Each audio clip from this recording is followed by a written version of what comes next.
Mr. Carpenter, please call the roll.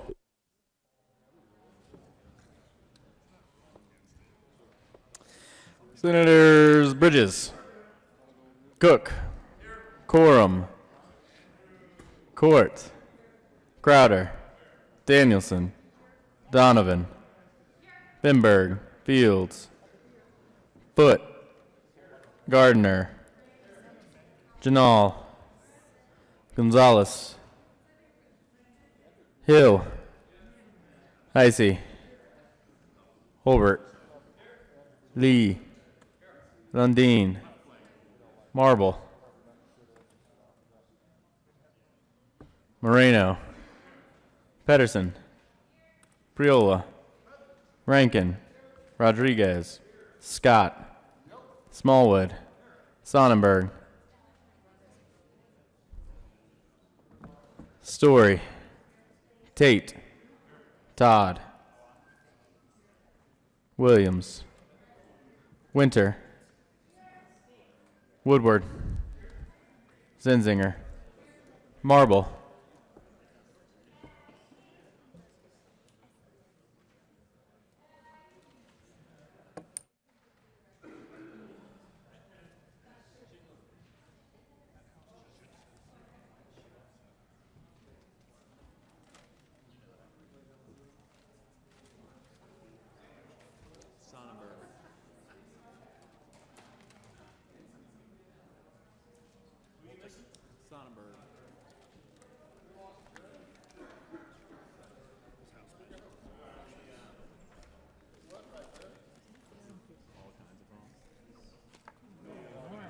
Should save that.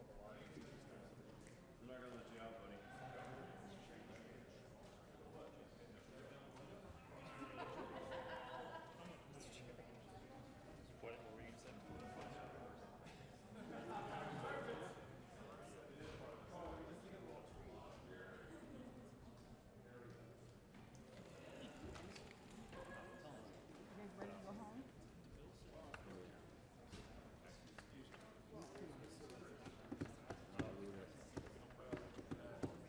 It's that time for me.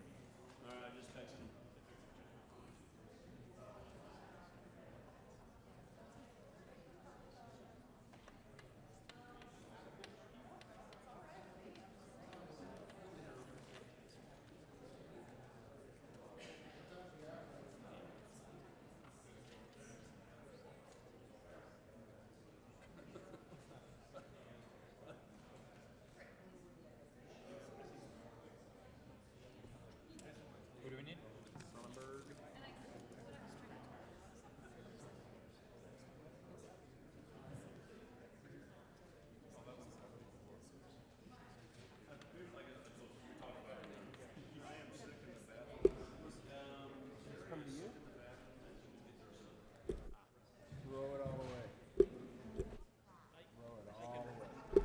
Mr. Carpenter, please.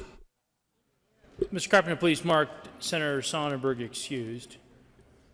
Mr. Majority Leader. Thank you, Mr. President. I move the call be raised. The motion is to raise the call. All those in favor say aye. All those opposed, no. The ayes have it, and the call is raised. Yeah. I like your view better up here. Committee reports.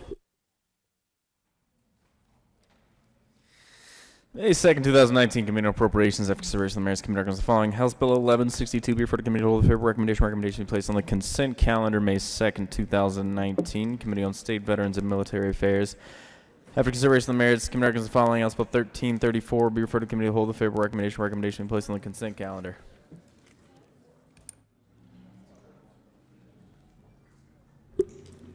Message from the House. The House is passed on third reading and transmitted to rise statutes. And Bill 5 amendments printed in the House Journal May 1st, 2019, and amended on third reading is printed in the House Journal May 2nd, 2019. The House is passed on third reading and transmitted to rise statutes. Senate Bill 177 amendments printed in the House Journal May 1st, 2019, and amended on third reading is printed in the House Journal May 2nd, 2019.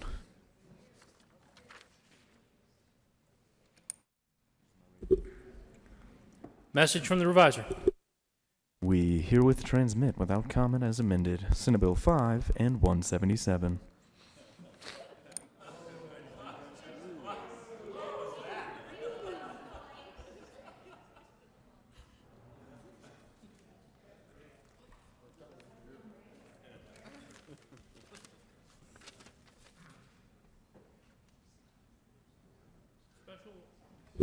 Special orders, second reading of bills.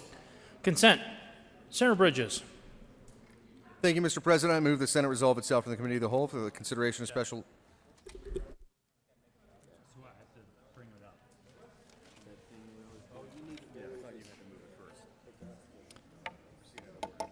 We can all blame the president on that one. He started it.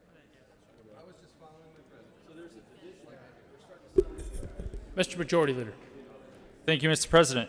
Members, we had two committees meet and two bills came out, both on consent, so this should be pretty easy, but we are going to be bringing up a quick special orders second reading calendar. So, Mr. President, I move that the Senate I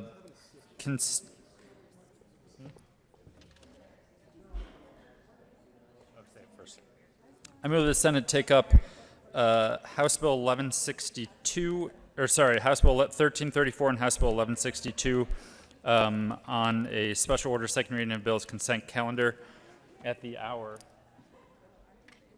of 7:58 p.m. Well, that's what time does. It keeps going. You have heard the motion. All those in favor say aye. All those opposed, no. The ayes have it, and the Senate will proceed for special orders, second reading of bills.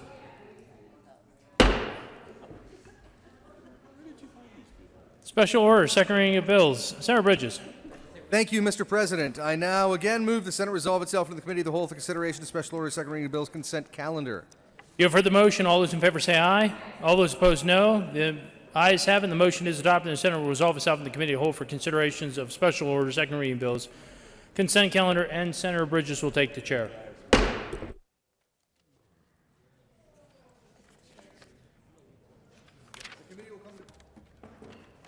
The committee will come to order, and the court rule is not relaxed. Will the clerk please read the title of all the bills on the special orders second reading of bills consent calendar? House Bill 1334 by Representative Sane, Senator Marble, concerning a prohibition from disseminating an image of a suicide of a minor. House Bill 1162 by Representative Pelton and Valdez D. and Senator Sonnenberg, concerning the extension of the State Sales and Use Act exemption for farm equipment to ear tags and ear tag scanners used by a farm operation to identify or track food animals. Majority Leader Fenberg. Thank you, Mr. Chair. I move for the adoption of all the bills on the consent calendar, which includes House Bill 1334 and House Bill 1162. Is there any discussion? Seeing none, the motion before the body is the adoption of all the bills and the special orders second reading of bills consent calendar. All those in favor say aye. Opposed, no. The ayes have it, and the bills are adopted. Majority Leader Fenberg. Thank you, Mr. Chair. I move the committee rise and report. Motion is for the committee to rise and report. All those in favor say aye. Opposed, no. Ayes have it, and the motion is adopted. The committee will rise and report.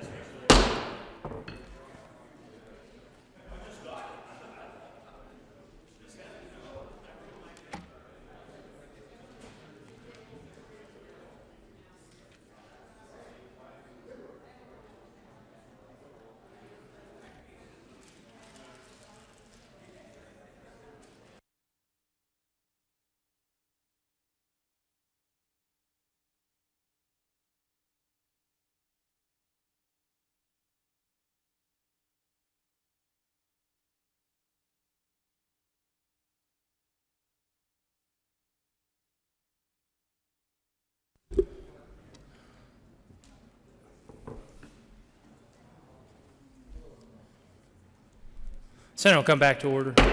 Mr. Carpenter, please add Senator Sonnenberg to the roll call. Senator Bridges. Thank you, Mr. President. The committee has had a number of bills under consideration. Will the clerk please read the report? Mr. President, your committee will begs the reports that in consideration the following text bills being second reading thereof makes the following recommendations. 1. House Bill 1334, House Bill 1162 passed second read order revised by its calendar for the reading and final passage. Senator Bridges. Thank you, Mr. President. I move the report. The one he just read. The motion is for the committee.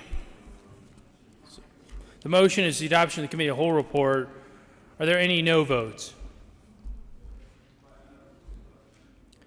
With 35 ayes, 0 noes, 0 absent, and 0 excused, the Committee of the Whole report is adopted. House Bill 1334, House Bill 1162 passed on second reading, order revised and placed on the calendar for third reading and final passage.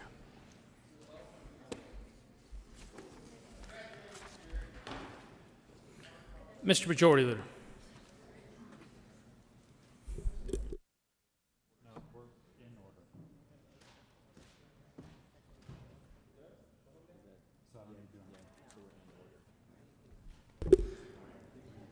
Special order, second reading of bills. Senator Bridges. Thank you, Mr. President. I believe that means we were probably in order before, but I move that the Senate resolve itself to the Committee of the Whole for consideration of second reading special orders. You have heard the motion. All those in favor say aye. All those opposed, no. The motion is adopted. The Senate will resolve itself to the Committee of the Whole for considerations of special orders, second reading of bills, and Senator Bridges will take the chair.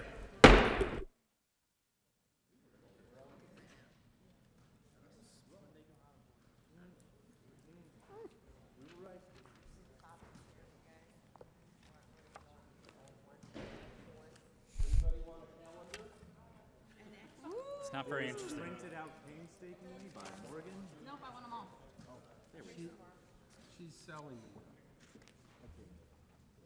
The committee will come to order, and the coat rule is relaxed for all. Thank you. Mr. Majority Leader.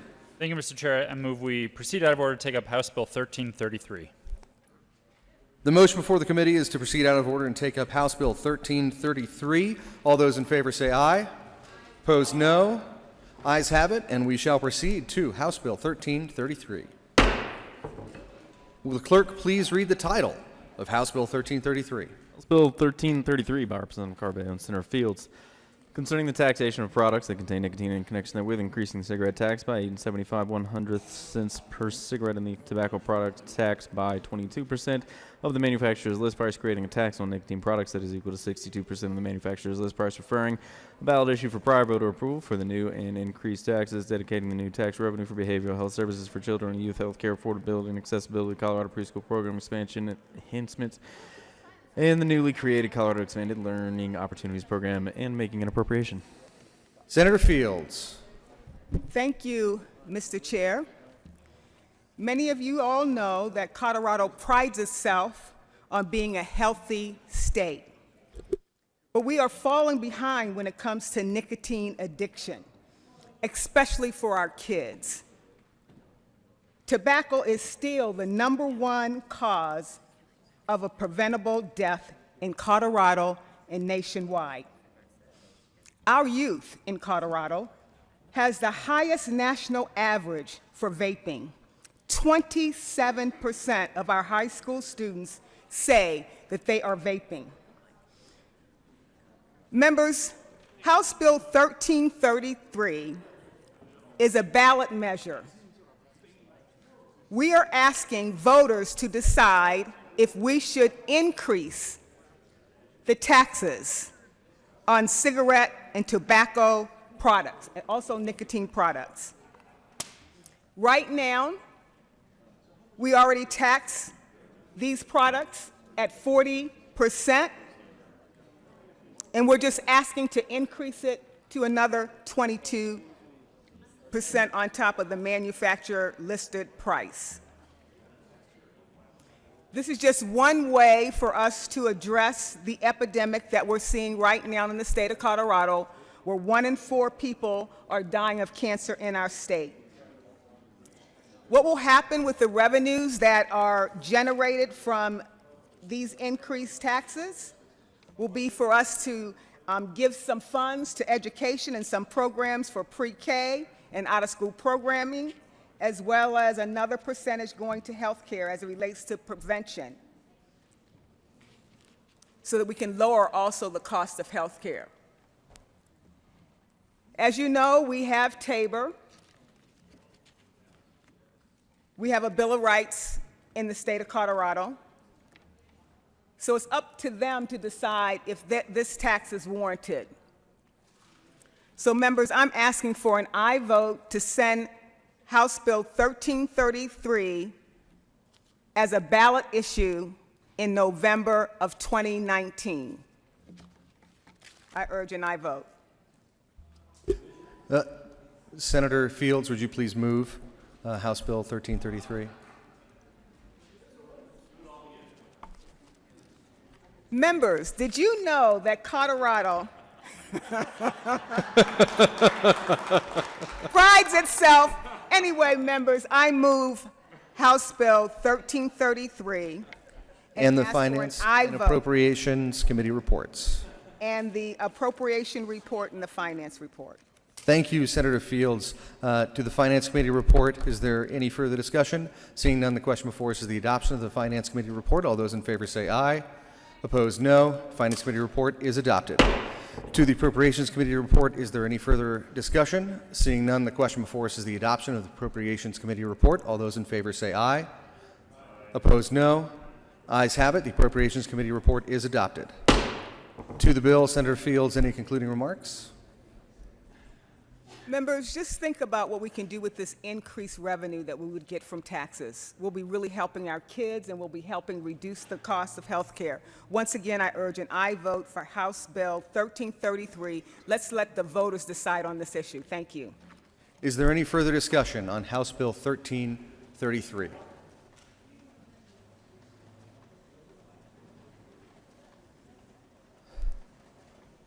Seeing none, the question before us is the passage of House Bill 1333, and division has been called.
A division has been requested. All those in the chamber not entitled to vote, please be seated. Senators, may I have your attention, please? All those in the chamber not entitled to vote, please be seated. The motion before us is the adoption of House Bill 1333. All those in favor, please stand.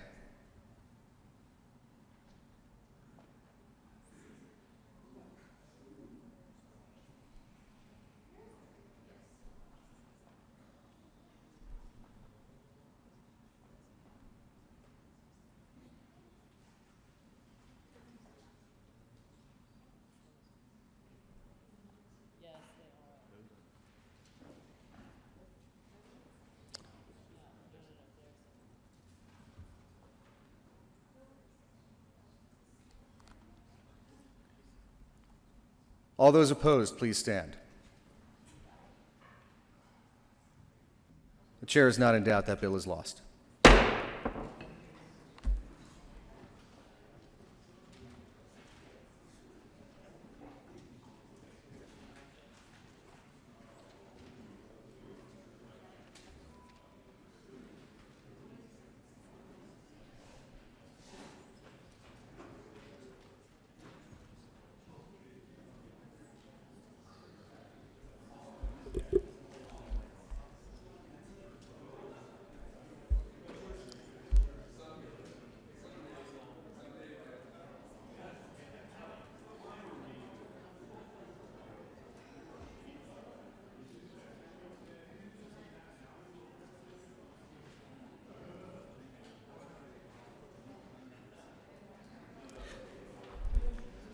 We're going to take a senatorial 5.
Mr. Majority Leader. Thank you, Mr. Chair. I move to lay over the balance of the special order second reading of bills calendar until later today. The motion before us is to lay over the balance of the special orders calendar. All those in favor say aye.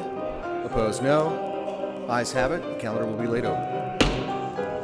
Mr. Majority Leader. Thank you, Mr. Chair. I move the committee rise and report. Motion before us is for the committee to rise and report. All those in favor say aye. Opposed, no. Ayes have it. Committee will rise and report.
Senate will come to order.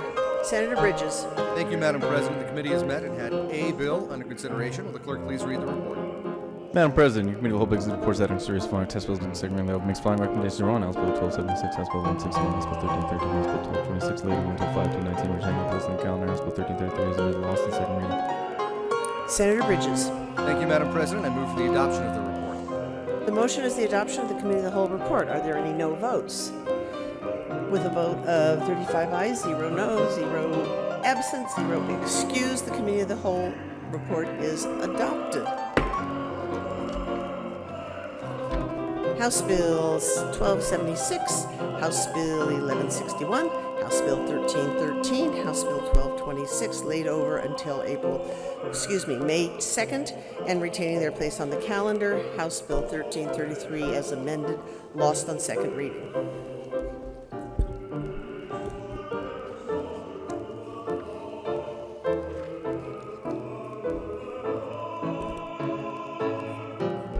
General orders, second reading of bills. Senator Bridges. Thank you, Madam President. I move the Senate resolve itself to the committee of the whole for consideration of general orders, second reading of bills. The motion is, you've heard the motion. All those in favor say aye. Those opposed, no. The motion is adopted. The Senate will resolve itself into the committee of the whole for the consideration of general orders, second reading of bills, and Senator Bridges will take the chair. Madam President. Thank you.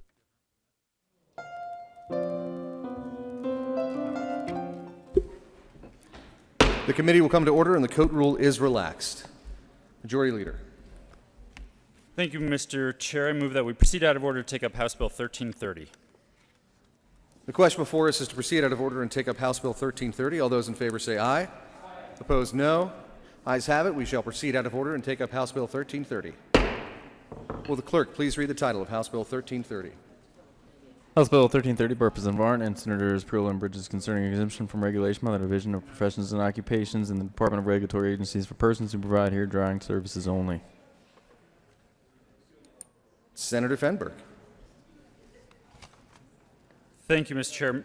Apologies, I meant to bring up House Bill 1327, so I move to lay over House Bill 1330. The question before us is to lay over House Bill 1330. I'm assuming to the end of the second reading calendar. All those in favor say aye. Opposed, no. The ayes have it. That bill will be laid over. Mr. Majority Leader. Thank you, Mr. Chair. I move that we proceed out of order to take up House Bill 1327. The motion before the body is to proceed out of order and take up House Bill 1327. All those in favor say aye. Aye. Opposed, no. Ayes have it. We shall take up 1327. Senator Donovan. Oh, will the clerk please read the title of House Bill 1327? House Bill 1327 by Representatives Garnett, Neville, and Senators Donovan and Cook. Concerning sports betting in connection therewith, submitting of the registered electors of the state of Colorado ballot measure authorizing the collection of a tax on the net proceeds of sports betting through licensed casinos, directing the revenues generated through collection of the sports betting tax to specified public purposes, including the state water plan through creation of the water plan implementation cash fund, and making an appropriation. Senator Donovan. Thank you, Mr. Chair. I move House Bill 1327. And the Appropriations Committee report?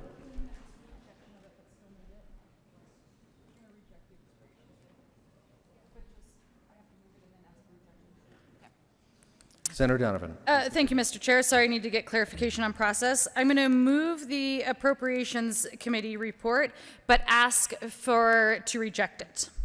The question before us is the adoption of the Appropriations Committee report. All those in favor say aye. Opposed, no. The noes have it. The Appropriations Committee report is rejected. To the bill. Senator Donovan, that did feel good. Thank you. I haven't rejected one before. Thank you. Thank you, Mr. Chair. Glad to be with you finally talking about this bill that has been a long time coming and has been, yes, sir. Okay, thank you, Mr. To bring this bill that has been a long time coming. Real briefly, why may you ask, have I invested time in being on the sports betting bill? I'm involved in it because I believe it is important that we find a permanent funding for the water plan, and so that's why I'm an enthusiastic supporter of this bill and hope to earn your support of 1327 this evening. Senator Cook. Thank you, Mr. Chair. You know, there was a landmark decision about a year ago. The U.S. Supreme Court said that sports betting is left up to the states, and they said, you know, the states' rights prevail, and so therefore the federal government had no interest in banning sports betting. So therefore, Colorado wants to have some sports betting, and I think the Avs are playing tonight, so there's still time to get your bet in. Oh, the game started. All right. Well, so anyway, there's a lot of safeguards in here, a lot of protections. What we're doing is creating a master license, and then there's 2 licenses underneath that to allow mobile betting and also to allow brick and mortar betting up in the 3 communities that already allow betting, Black Hawk, Central City, and Cripple Creek. So there's a lot of protections, and I would ask for an aye vote on this bill. Senator Crowder, you caught my eye first.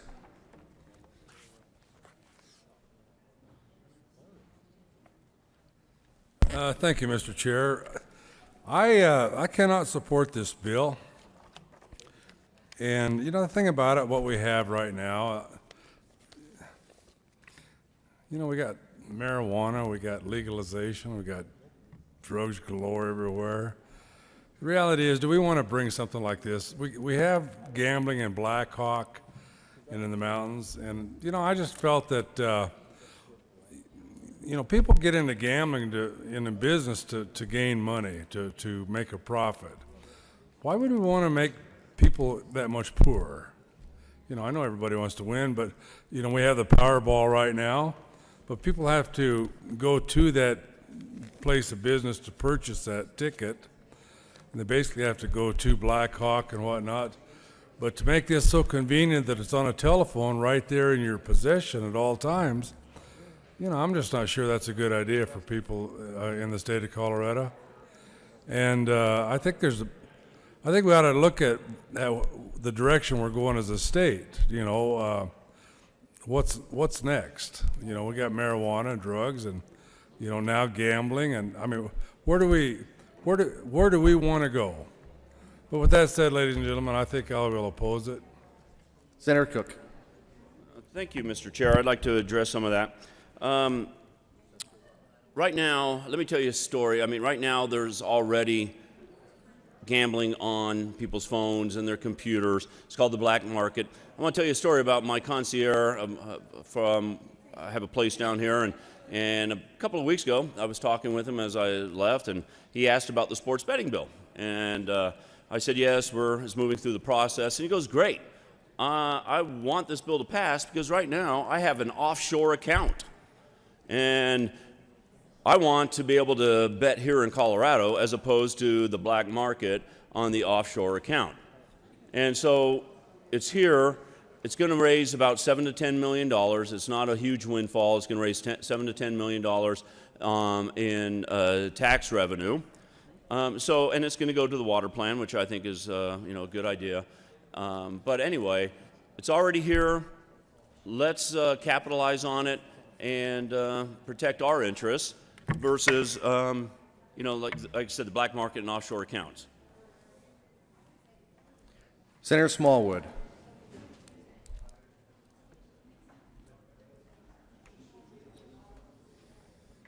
Thank you, Mr. Chair.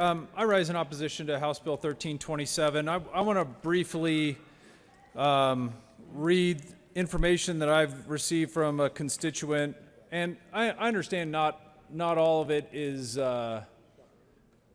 probably necessarily tied exactly to the bill, but I think it accurately reflects what we're hearing from constituents, at least in my area. So a couple bullet points on this, and with a little bit of background, I think if you followed gambling in places like Missouri, or on the Missouri River between Kansas and Missouri, Bill started harmless enough, hey, we want to allow riverboat gambling, which then moved into, the riverboat doesn't necessarily need to be on the river, it can be kind of docked by the river, which turned into a casino that's built on the shores of the river, which then turned into higher limits, no longer cruises that you had to get a ticket for. It ended up getting kind of phony. So I think what we've seen is historically, at least as proven in other states that I've looked at, is just a slow creep of the expansion of gambling. And that's not something I'm sure I can support. So from my constituent, a couple of points. One is that I know this person would like to have seen Colorado companies themselves given if not a preference, at least not being disadvantaged by this law as opposed to foreign or out-of-state companies. Secondly, not all these casinos are uniquely qualified to handle sports betting, and I don't think we want to look to create any monopolies. I think probably most importantly is the constitutional question. When gambling came up, it was something that we added into our Constitution, and when we wanted to expand it, it was expanded into our Constitution. So why is this not something that we should take to the voters and do in more of a measure that impacts the Constitution? And finally, I think probably the most salient concern was what they felt was a lack of participation in the stakeholder process. And I'd have to agree with that. Would have liked to have seen a lot more folks involved in the conversation. This seems like a really big move forward. I don't view this as being that dissimilar from, or I do see it as being something that's separate from fantasy sports and that type of thing. And I'd like to see a lot more work put into this before it's something that I could support. So for today, I'm a no vote on House Bill 1327. Senator Quorum.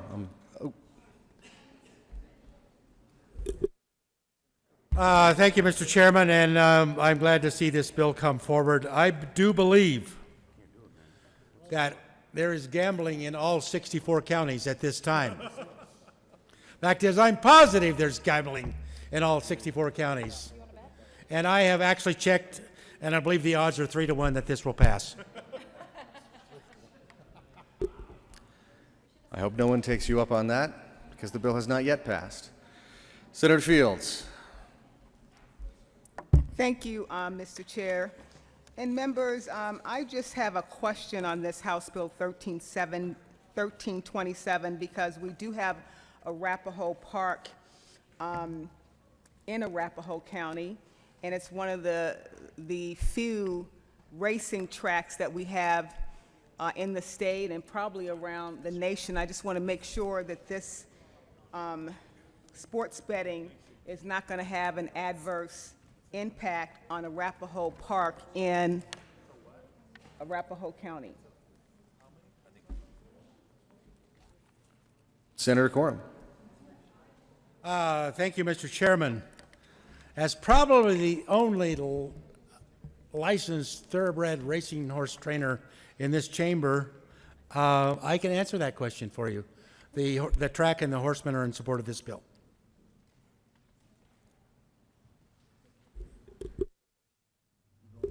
Senator Cook. Senator Scott.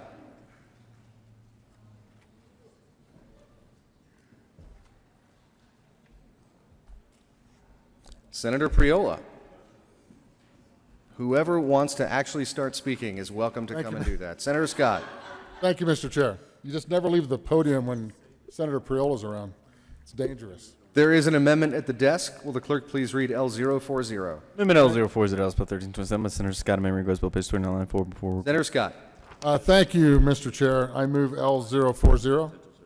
To the amendment. Thank you, Mr. Chair. Basically, all this amendment does is caps the betting the same as what you have to do in a casino here in Colorado at a $100 bet. It's just one of those things that I feel strongly about. I'm afraid that people are going to, these things tend to prey on people that are less fortunate, and they may get a little carried away with the old credit card and have themselves a problem. So I thought if the casinos have to do it, we need to do it in this bill as well. With that, I ask for an aye vote on L040. Senator Cook. Thank you, Mr. Chair. I view that as an unfriendly amendment. I would ask for a no vote on that. Let me tell you where some of the money is going regarding any profits or taxes that we get off of sports betting. And one of the places the money goes to is additional funds to the Office of Behavioral Health in the Department of Human Services towards addressing gambling addiction. So we're going to be funding that office, and we're going to be supporting the Gambling Addiction Network. So we're providing money for them. And so I would ask for a no vote on this amendment and ask for a no. The question before us is the adoption of division has been called.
A division has been requested. All those in the chamber not entitled to vote, please be seated.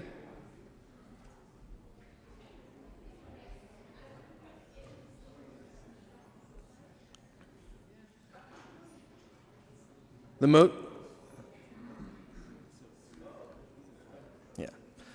motion before us is the adoption of L040. All those in favor, please stand.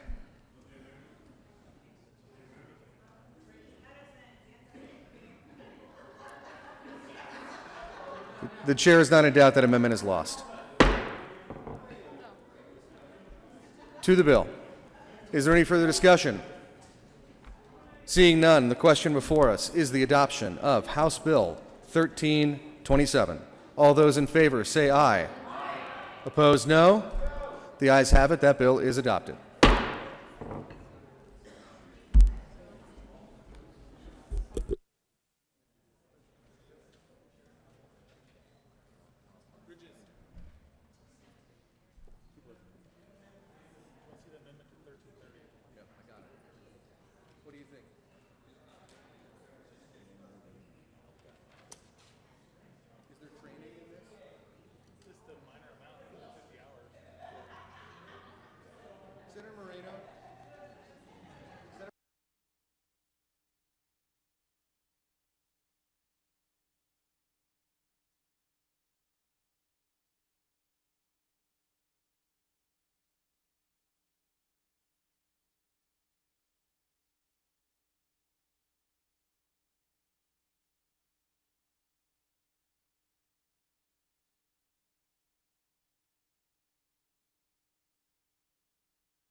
I'm going to call a quick senatorial 5.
Mr. Majority Leader.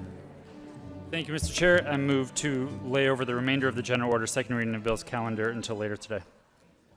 The motion before us is to lay over the remainder of the second reading of bills calendar till later today. All those in favor say aye. Opposed, no.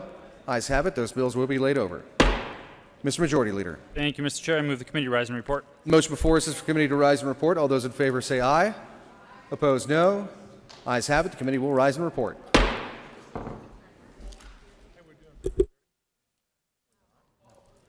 I don't know where that amendment even came from.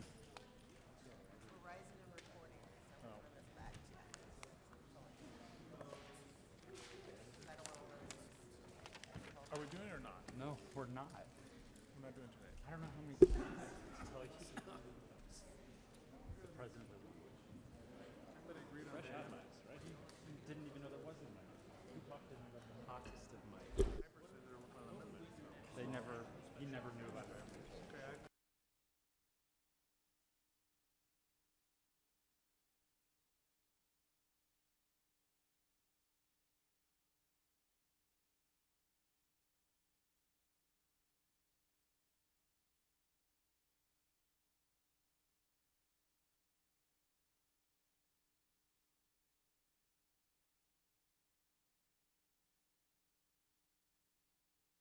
The Senate will come back to order. Senator Bridges. Thank you, Mr. President. The committee has met and had, I think, just a bill under consideration. Will the clerk please read the report? Mr. President, committee will legislative reports that on consideration following task bills being the second reading thereof makes the following recommendation on. House Bill 1327 passed second reading order, revised, place the calendar for the reading and final passage. Senate Bill 225, Senate Bill 243, Senate Bill 67, House Bill 1167, House Bill 1330, laid over until 5/2/19, returning to place the calendar. Senator Bridges. Thank you, Mr. President. I move for the adoption of the report. The motion is the adoption of the committee whole report. Are there any no votes? With a vote of 35 ayes, 0 noes, 0 absent, and 0 excused, the committee whole report is adopted.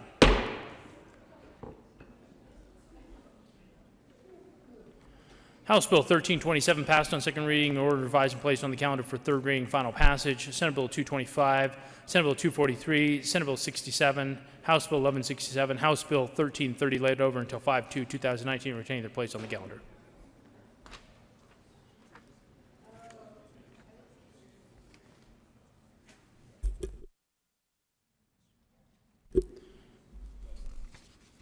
Consideration of resolutions. Mr. Carpenter, please read the title to Senate Joint Resolution 10.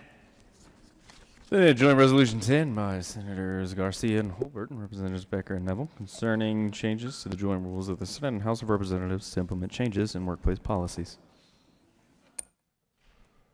Senator, Mr. Minority Leader Holbert. Thank you, Madam President. I move SJR 10.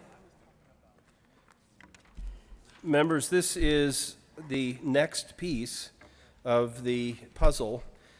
We have considered and passed a Senate resolution. I believe the House has, and we had a bill sponsored by the members of the interim committee that has passed. Senate Joint Resolution 10 is how we amend the existing Joint Rule 38. After this piece, assuming this piece of the puzzle is passed, then we begin working on policy. But this is the last piece of the puzzle that the General Assembly actually has to vote on, and hopefully we can pass this tonight, and the House would hopefully pass it tomorrow. There is one place, and I think we're going to hear some perspective on this and possibly amendment, but the question of confidentiality of a person who files a complaint. Should that always be kept confidential? Should there be times when it shouldn't be? And I don't want to presume to make that argument for those who I think will, but I think it's a point that I can assure you it's a point that the Executive Committee has explored. We have heard input from leadership in the House, maybe that some would like to see it to be more restrictive on confidentiality than it is currently in the joint resolution. I thought that we had a compromise, a threading of the needle in the current version, but I think we're going to see some amendments. And Madam President, I'll step out of the way so that we might hear more discussion about those amendments. Is there further discussion? President Garcia. Thank you, Madam President. I want to thank the minority leader for his work and quite frankly, all of our colleagues and those who served on the interim committee. There has been a lot of important discussion, and I know tonight there will be some consideration of an amendment and a number of various viewpoints on this important issue. But I think we recognize, especially in the Senate, that we have an obligation to ensure that we raise the standard in regards to the current practice and format we have. And this Senate Joint Resolution 10 serves as a good vehicle for that. Obviously, you know that we have spent a significant amount of time having robust conversations about what the best approach could be and look like. And often it is difficult to find 100 members who singularly can agree on one single piece of policy. But we find ourselves tonight in these final hours of recognizing that here in the Colorado Senate, that we recognize we must do something to continue to advance this conversation and ensure that we are addressing and creating a workplace that is respectful and inclusive. And I think that is non-debatable. We just have some different approaches about how we achieve that. And so, again, in full disclosure, I want to thank the minority party, the majority party, and all who have been invested in this, because it has been a long road. And many have spent hours and hours and hours on interim committees inside this building, outside this building, working to ensure that we arrive at something that we can be proud of here in Colorado, especially the Colorado State Senate leading. Mr. Minority Leader. Thank you, Madam President. I want to echo the words of the President as well. It was remiss to not thank him and the Majority Leader for the hours that we've spent in the Executive Committee discussing this, and also the leadership in the House. But again, once again, the members who served on the Interim Committee, that was a huge investment. There was so much information provided to us last year. The research and the report that was issued to us, 300 or 400 pages, I think. It was overwhelming to try to come to some understanding of what this should have looked like a year ago. It just seemed impossible, and frankly, I think it would have been. So this process has been good for all of us. I am confident that what we have in the House and Senate separate resolutions and the bill is a more transparent and easier process. It was so overwhelming last session to realize the complexity of Joint Rule 38, and that's what we're really talking about now. All these different reporting persons for each chamber, and are you a member, are you nonpartisan staff, partisan staff, third party, just a member of the public in the building, who do you go to? And then to figure out that matrix of complexity, then there's an opposite gender contact for each one of those people, and it was unnecessarily complex. And I think what we have here, being able to go to the new office downstairs, now Mr. Fitzsimon's being the head of that office, having a separate doorway so people could go through that and not have to go through the office of OLLS. There's a lot of good things here. Again, I want to step out of the way and let the good senator from Adams County come with, I think, her amendment. But thank you to everyone involved, and I look forward to the debate. Senator Winter. Thank you, Madam President, and thank you to the Minority Leader. Thank you to Mr. President and the Majority Leader for all your hard work on these issues. It has been a long journey talking about a lot of hard issues on how we as a building move forward on this process.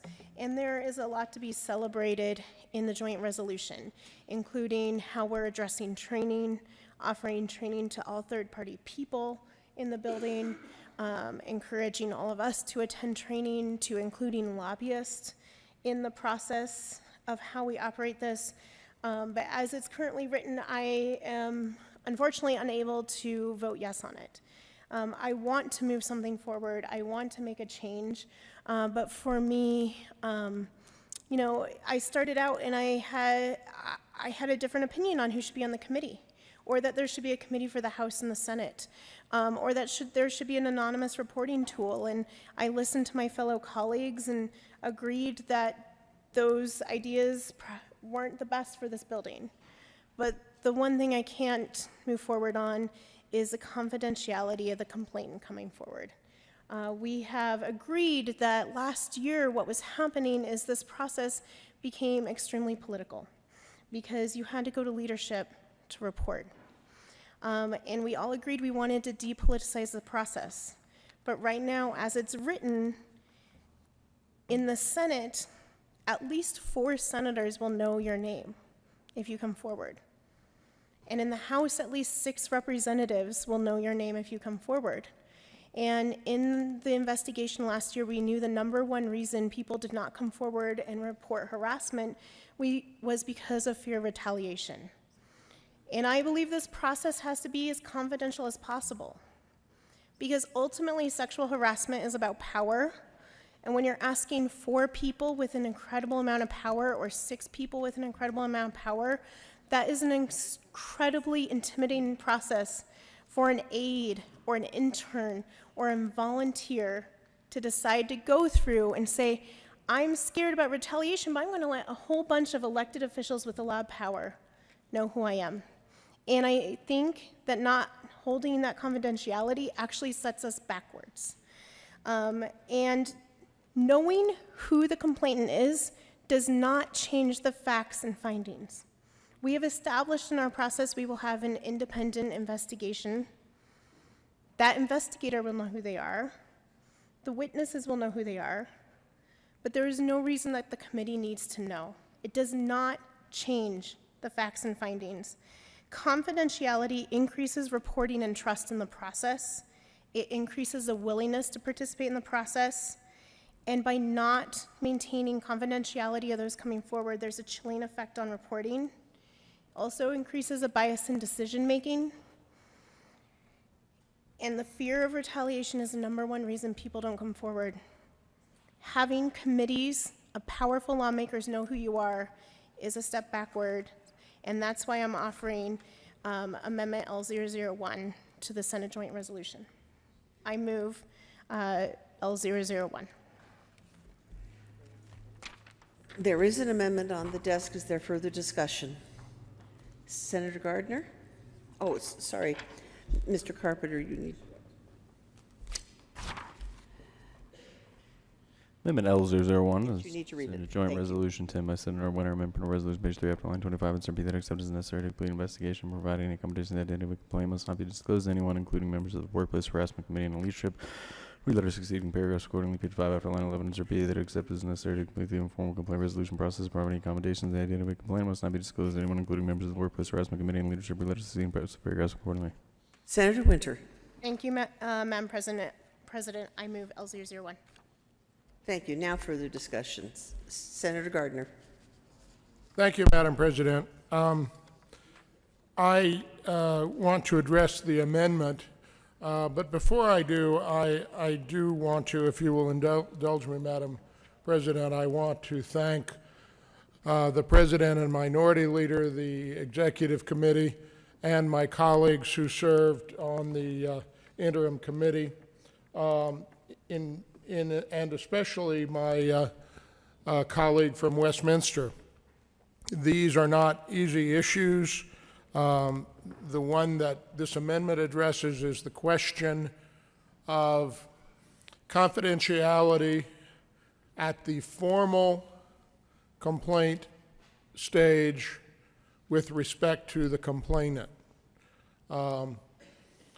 What we have created with this joint resolution and the statute before is a legislative workplace committee in the Senate and in the House made up of equal membership of majority and minority party.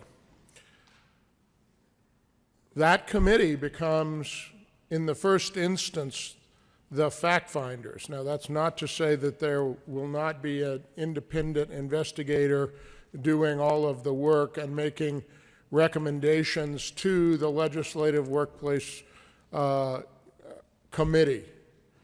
But that committee, made up of 4 senators, is going to be the fact finder. And the proposal of the amendment is that that committee would not know in any way the identity of the complainant.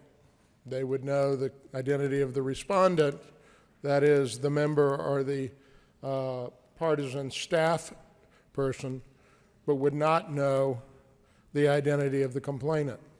Now, I know of no other fact-finding process in which the fact-finders, whether it be jury, panel, does not know the identity of both complainant and respondent. And with respect, my colleague from Westminster says, well, it should not make a difference what the identity of the complainant is.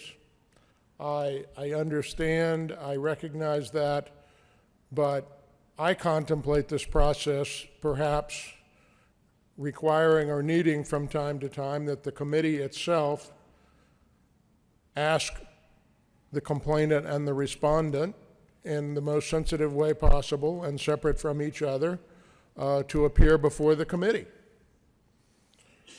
Because, as you know, independent investigations sometimes, particularly in this environment, the legislative environment, when an investigator is not familiar with our environment, raises other questions that are not yet answered. So the idea that the complainant would not be known to the fact finders is very problematic. Now, the amendment says, and you don't all have it in your hand, so let me read it to you. It says at page 3, after line 25, insert that except as necessary to complete an investigation and provide any accommodations, the identity of a complainant must not be disclosed to anyone, including members of a workplace harassment committee and leadership. The concern, again, I don't want to speak for my colleague, but the concern, as I understand it, is that once those 4 people know and the Senate president and minority know, it will be impossible to preserve the privacy and confidentiality of the complainant.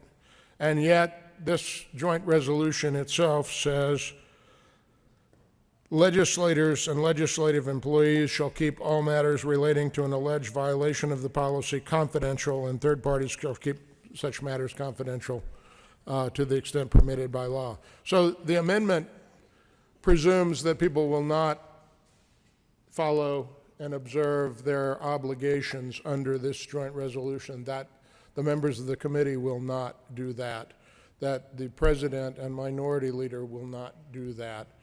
I am unwilling to make that assumption about my colleagues. I also believe my colleagues take this with the utmost gravity, because it is of the utmost gravity. For this reason, I oppose this amendment and would respectfully ask for a no vote. We have a process that is going to be conducted in the most private and sensitive way possible. Keep in mind that statutorily we have provided that the records themselves are not releasable under CORA, and that the Legislative Workplace Harassment Committee will conduct its meetings, any interviews, any discussions in executive session. My experience with executive sessions, by the way, that are held by the Office of Legislative Legal Services has been that members of both parties have observed the confidentiality, and there have been incredibly sensitive matters discussed in executive session that if discussed with other members would have come back around to me, frankly. So I have confidence in my colleagues. I believe that fact finders must know and be able to inquire of complainant and respondent. I respectfully ask for a no vote on L01.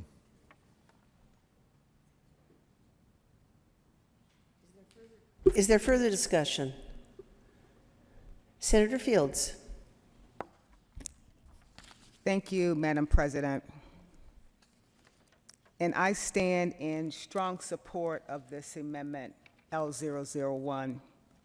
I want to take this opportunity to thank all that have been working on this joint rules for the House and the Senate, because it's something that we need to have in place as it relates to our own personal workplace safety, to make sure that we have zero tolerance when it comes to some of the things that are outlined in this bill. The reason I support this amendment is because when a woman or a man comes forward, whoever it is, with a complaint, it's not easy.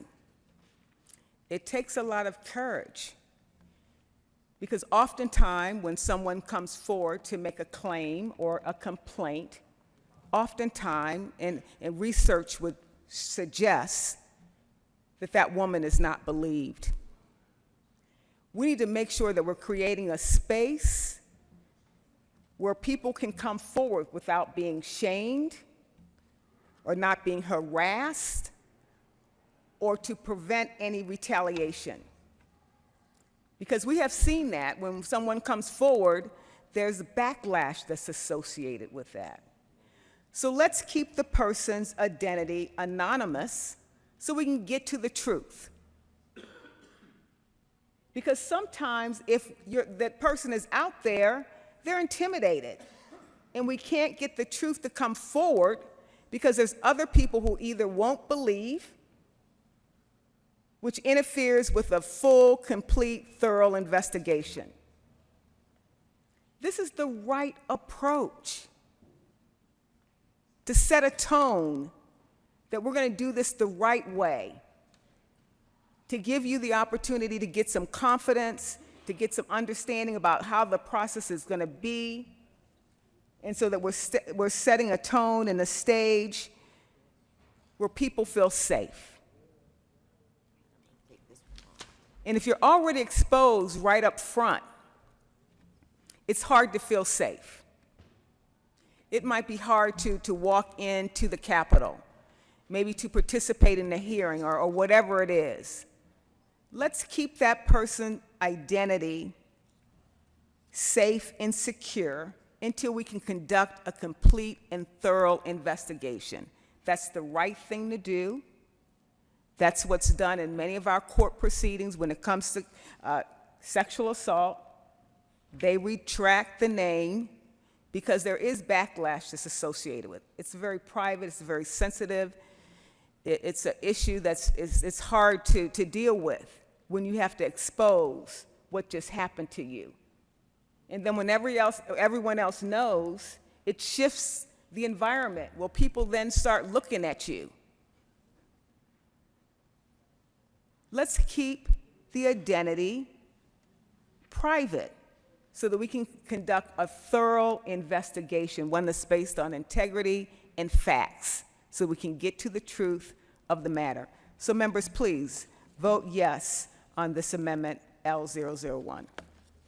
Is there further discussion? Senator Danielson. Thank you, Madam President.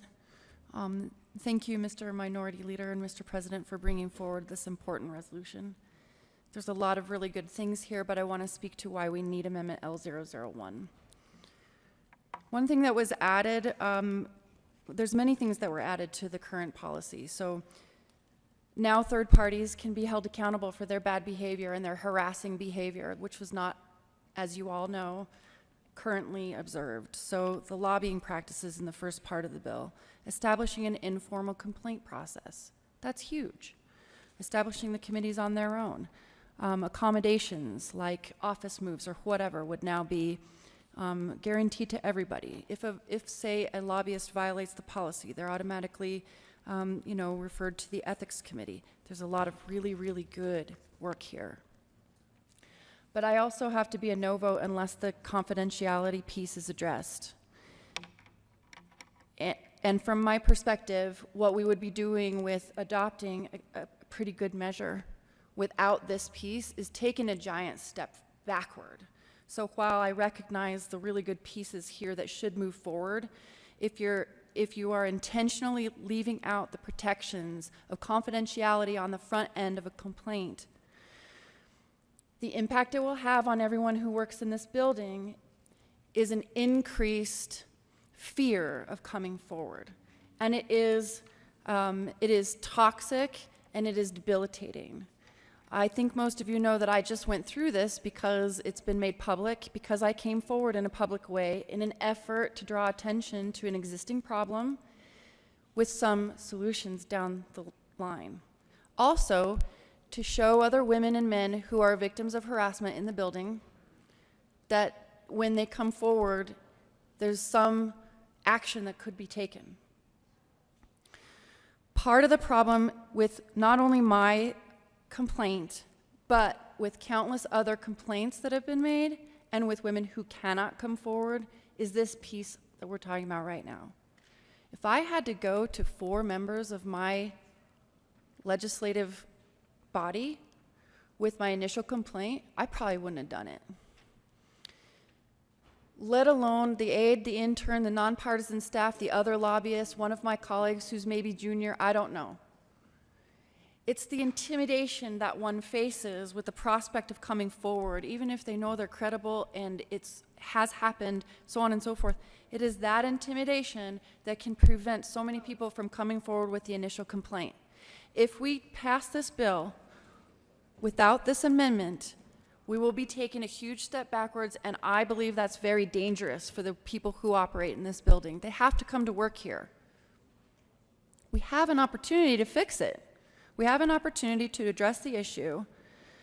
Now, I understand that we need to trust the people who are in this position of power to do the right thing, and I do. I respect and admire you. However, I didn't see a good reason to not accept the amendment.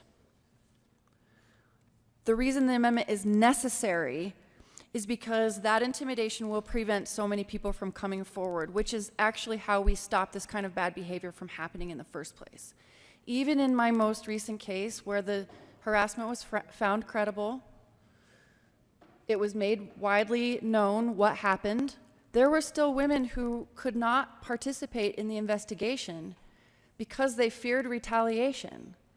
Even if the situation had nothing to do with them, they had valuable information that would have lent to the investigation in my particular instance. But because of the threat of retaliation and because of the lack of anonymity, they couldn't come forward. And you know what? I don't blame them. We are talking about very personal issues that could impact people's careers, not just their day, not the session, but their careers. And that kind of fear might not, maybe you don't understand it personally, but you have to empathize and err on the side of protection for the people who work in this building. If people who do these kinds of things are not held accountable, the behavior continues. Not only that, it's tolerated, and in some cases, it's encouraged. We have a step in the right direction, but this piece of it missing pulls it back, because if you can't come forward, then nothing else matters. We won't have these investigations to deal with on the back end because people won't come forward. It's far more dangerous to come forward when the threat of your career is multiplied by not just one point of trusted contact, but by forcing someone to come forward to either 4 people or 6 in the other chamber. It's just common sense. If people are already intimidated to come forward to one person, and we just multiply that, it's just common sense that far fewer people are going to be able to come forward. Let's continue the momentum in the right direction, adopt Amendment L001, provide protection for people on the front end so that they can initiate the process and have the investigation see through. Thank you, folks. I appreciate your time, and please vote yes on Amendment L001.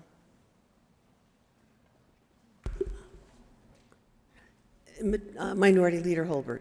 Thank you, Madam President. I appreciate the good senator's perspective, and I want to shed some light on discussions that we've had about this. Again, it's surprising, I think, for the president and myself, and I think the majority leader, in that this joint resolution, what we're proposing here, we thought was threading the needle. And we've received some feedback from the executive members in the House that this isn't going far enough on confidentiality. So, okay. I don't know if they would look to amend it more in that direction, the opposite of what's being proposed here. So that was an interesting conversation. But one of the things that we've talked about, and I don't have an amendment to do this, but we could, there is one reporting person. Right now, that would be specifically Mr. Fitzsimons downstairs, and that's good. And I agree with the good senator from Jefferson County that we want people to have that comfort and confidentiality. And right now, with Mr. Fitzsimons, I believe that would exist. What if, as another scenario, again, I don't have this amendment prepared, but it was suggested earlier today in our conversations, what if that presumption is there with Mr. Fitzsimons, and if a complaint moves forward and he takes that to the committee, that he makes it known to the committee that the complainant is requesting confidentiality and these are the circumstances without disclosing who the person is. One of the things that I have come to understand from listening, I think, primarily to Speaker Becker, because she receives so many complaints, so many people who are frustrated. And the scenario that was described by the good senator from Jefferson County, I think reasonable people would say yes. If there is sexual harassment, if there is physical harassment, if there is harassment existing, confidentiality would be important. But this is one policy for all of these scenarios. And I think if you were to take time to ask Speaker Becker, she would say, but there are people who are outraged and ready to file a complaint against any one of us because we didn't vote their way on a bill. Is that the same thing? No. And the trouble, the balance that we have right now is we're trying to adopt a joint rule that has to honor both.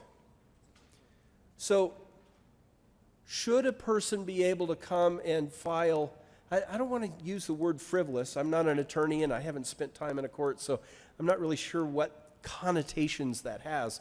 But can you relate to someone in this building in the time that you've spent here who would say, I'm going to file a complaint and I'm going to cause pain for that senator or that representative, and not about something that's at the level of sexual harassment? Because we have that spectrum of issues. And this joint rule has to accommodate all of them. So I think there could be a way, if we were to work on an amendment, maybe we lay this over till tomorrow, but that conversation was had, and I'm not sure there was agreement about that, but we are not insensitive to this issue. We're trying to find the right way to handle that. And again, when we talk with our colleagues in the House, it seems like this wasn't confidential enough in its current form. So it's interesting that there's perspectives on both sides, and I just want to relate, I don't want to speak for her, but I've heard the speaker describe many, many complaints, maybe in a single day, of people saying they didn't meet with me, they didn't listen to me, they walked away from me, they didn't vote the right way. And this is the same rule that would be used to accommodate those conversations as well. I think if there were a lack of confidentiality regarding those other scenarios, that people would be less likely to bring a less than substantial complaint. But I agree, when those serious issues are there, I don't want that person to be intimidated about going into this process. So should we recede, or should we put this aside and maybe work on an amendment? I think that's another option to allow that confidentiality to be there with Mr. Fitzsimons. And if Mr. Fitzsimons says, here committee is a scenario that involves these serious issues, and this person is asking for confidentiality, they could say, yeah, we get it, and we'll grant it. But if he comes to say, this is someone who was upset, it looks to me like this is someone who was upset at Senator Holbert because he voted no on a bill, or wouldn't take a meeting, or was The other night, I think I offended someone. I don't know who he was, but he wanted to, oh, Senator Holbert. And there was a division called, and I was trying to walk over here to get here for the division vote. And I just said, I'm sorry, I've got a division vote. And he wanted to talk to me, and I don't know if he understood that scenario, but those things happen. Does that merit confidentiality in the complaint? I don't think so. So let's please be thoughtful. We have to come up with one rule that embraces both sides, the minor and the major complaint.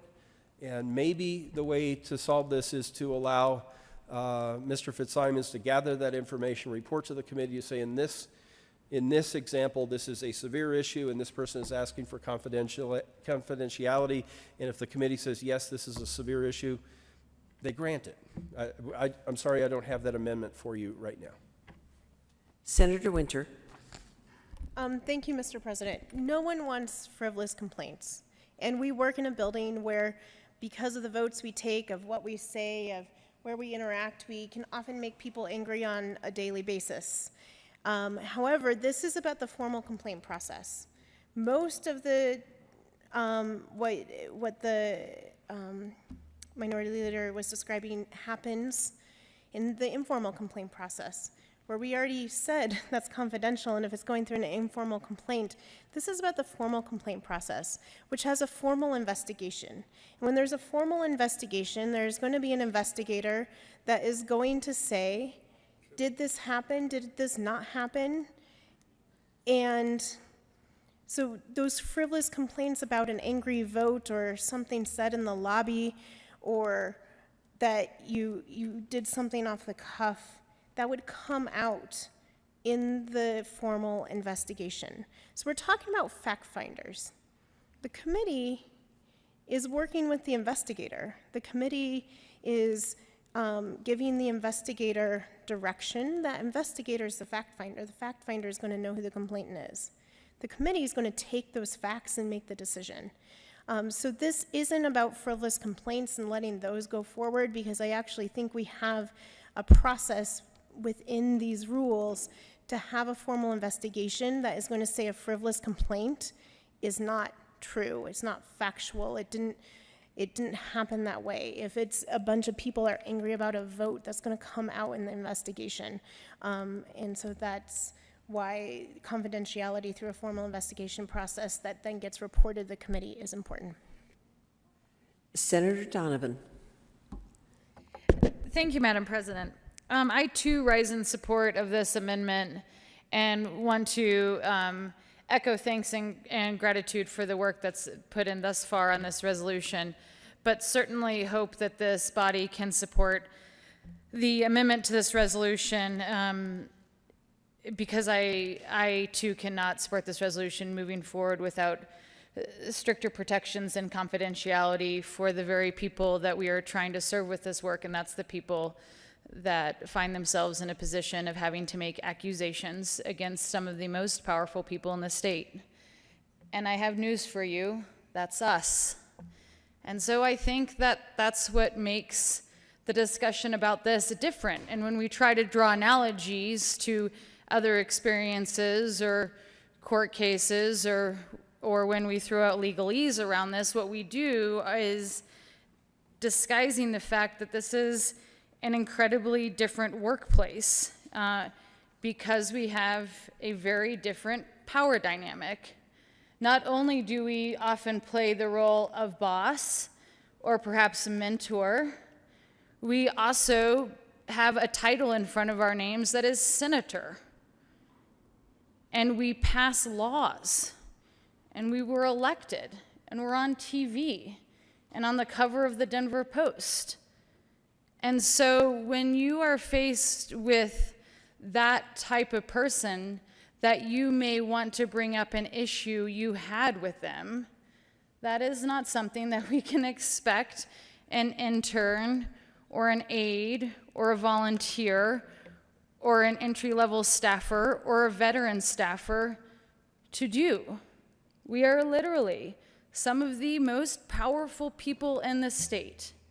And that is a different power dynamic that must be addressed in this resolution, and thus far isn't. Because as written, we could have 1/10 of the body of elected officials know who the accuser is. That number could increase if leadership is also notified of who the accuser is. I don't mean to make levity of this important conversation, but how many of you feel confidence in this building keeping secrets? How many of you have had your vote counts leaked? How many of you have had the lobby tell you your vote before you told a colleague? Now let's take those examples and apply that level of how this building works and our saying of this building has no secrets. And then now let's apply that to someone who's been sexually harassed and think that we can provide them confidence in coming forward. And if we can't provide them confidence in coming forward, how can we provide them confidence in coming to work? The hardest work we at times have to do or asked to do is the work we must do on ourselves. And that's the type of work that we are doing with this discussion and this resolution. And I know that this work has been going on outside of floor work, long hours put in addition to the hard work that the committee responsible for doing this beyond just carrying our bills, stakeholding, right? This has been an extra level of work to address a very dark cloud that hung over this building last year. This resolution is a break in the clouds. Adoption of this amendment, I think, provides even a larger break in the clouds.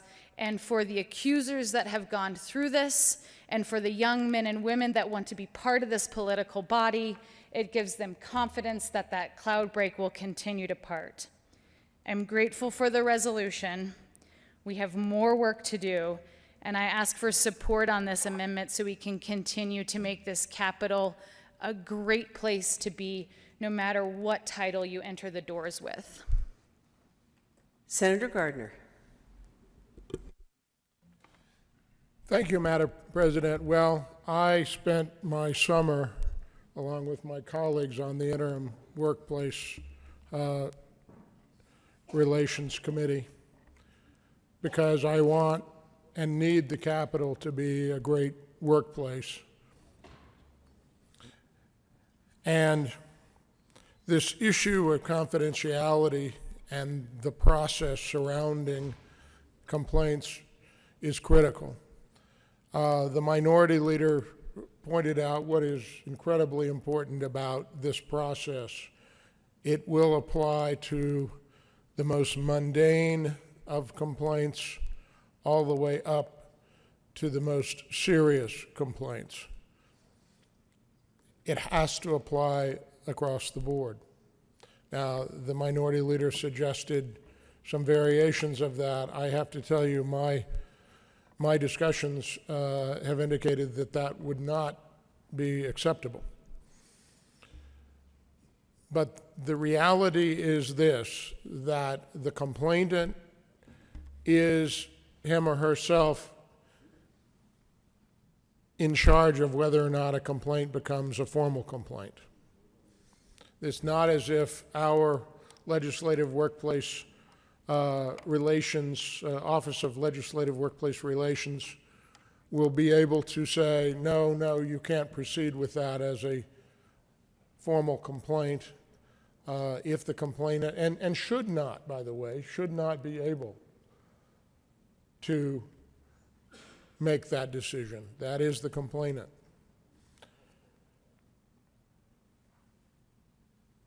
This amendment would actually, on its face, I don't think is a practical matter, but on its face would make it impossible to advise the respondent of the identity of the complainant. And you might say, well, that we need to protect the complainant in that situation. Yes, but one cannot very well respond to what may or may not have happened in an encounter if you don't know who you encountered. So that's a difficulty with the way the amendment is stated. Members, I do not address this issue of confidentiality lightly. I think it is a difficult call, but I know of no other legal process, no other process of fact-finding in which the fact-finder or fact-finders is not made aware of accuser and accused and identity of both, as well as the relationship. Now, I have to tell you, most everything I know about cases that have occurred in the recent past here in the General Assembly, I learned from publication of redacted reports in the media. Reports provided to the media by all accounts from the media, from the complainants. And I am concerned that if we do not proceed with the process as outlined in the joint resolution unamended, we will simply revert to a process of trial in the media. That is why I think the Executive Committee chose wisely to require confidentiality of all members and employees who deal with this material.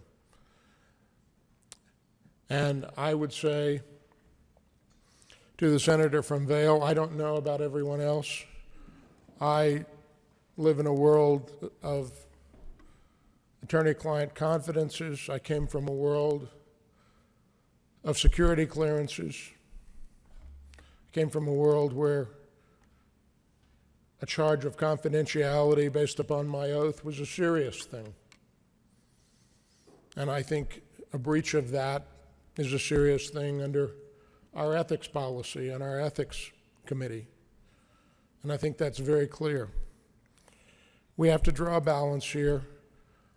I did everything in my mind that we possibly could to encourage people to come forward, to give them a separate office, to give them a confidential process in the initial complaint, and in fact to maintain a confidential process through the very end, something that frankly the respondent will not enjoy because their name will be published. That is the presumption.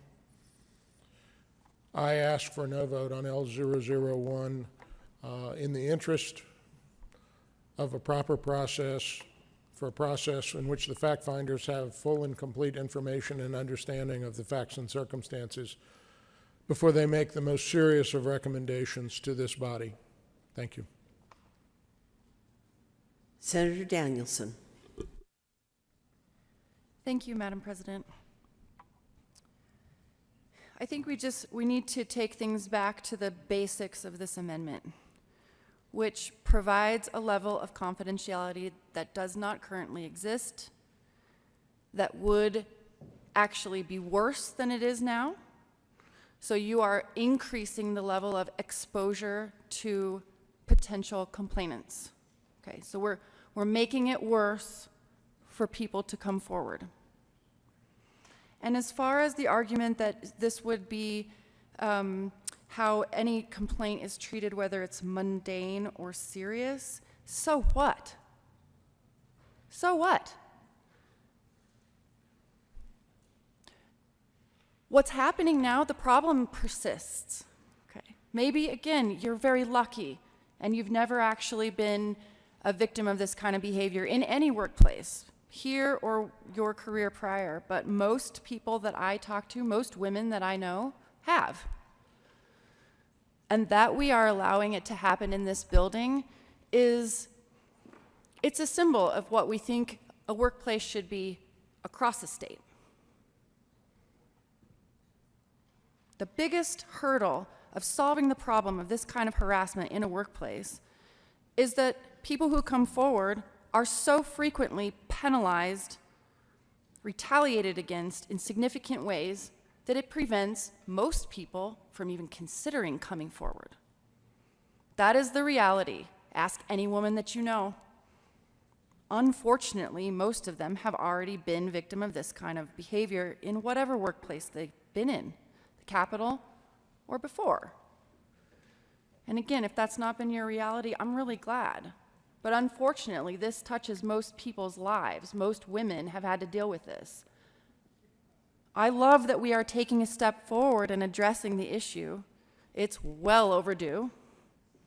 But this piece of it is probably the most important piece of it. It leaves people the most vulnerable. Because while you're saying, yes, we're addressing the back end of the problem, and when there's an investigation, we're going to do better. But you're also saying we're putting up a big new barrier for anyone who might consider coming forward. What does that say about these potential complainants? It says a lot. It's intimidating, and it will have a real impact on the ability for us to take actual action on the problem, which, like I said, even if you don't encounter it, is persistent. It's common here.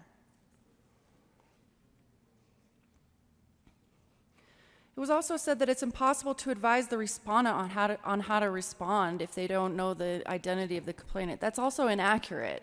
The legislators don't act as the jury and the judge. The investigator will advise the respondent on how to respond. That's how it'll work. The investigator will take care of it.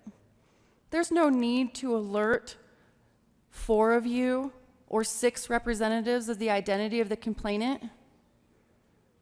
When the investigation proceeds, the respondent will be alerted and advised. This is an unnecessary vulnerability on the front end of this process that will prevent victims of harassment from coming forward. Thus, we continue to tolerate, enable, reward sexual harassment and other workplace harassment inside the building. I'm not okay with that. I can't sign my name onto the good parts of this resolution with this huge gaping vulnerability for this lack of protection for the people who work in the building. It's a really simple amendment that will close that loophole and provide the kind of protection on the front end of the process where I can look people in the face and say with honesty, yes, we've done a lot of work to improve the process once you get it started. And because of the anonymity built in, you can decide for yourself without fear of retribution,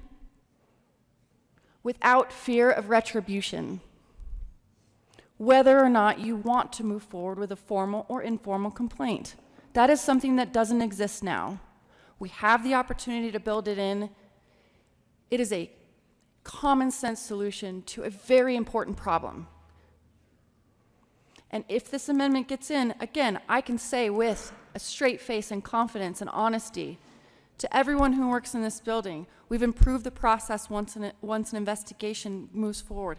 But if you're considering doing something, taking action, and helping stop the kind of harassment that happens in the building, the anonymity, the confidentiality that we've chosen to build in is there for you, to protect you. It's a real step forward to stopping this kind of behavior.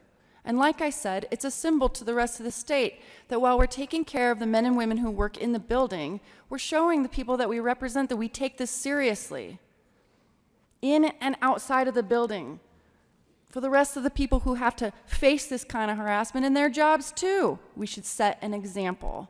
And we finally have a chance. I urge your aye vote on Amendment L001. Thank you. Senator Marble.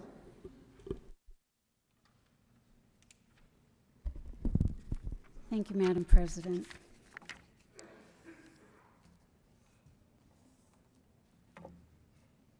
There was quite a few things that were said by women tonight who are very much in favor of L001.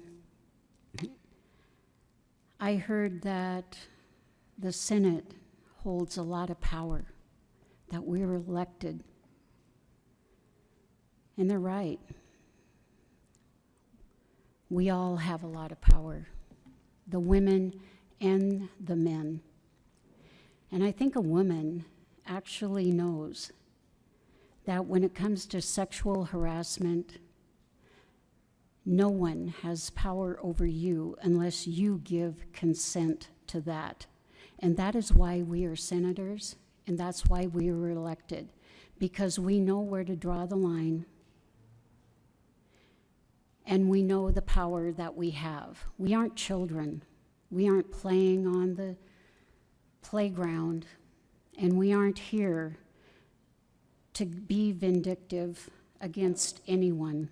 I want equal protection for both, and be sure that both the accused and the complainant is protected until the resolution of that investigation is complete.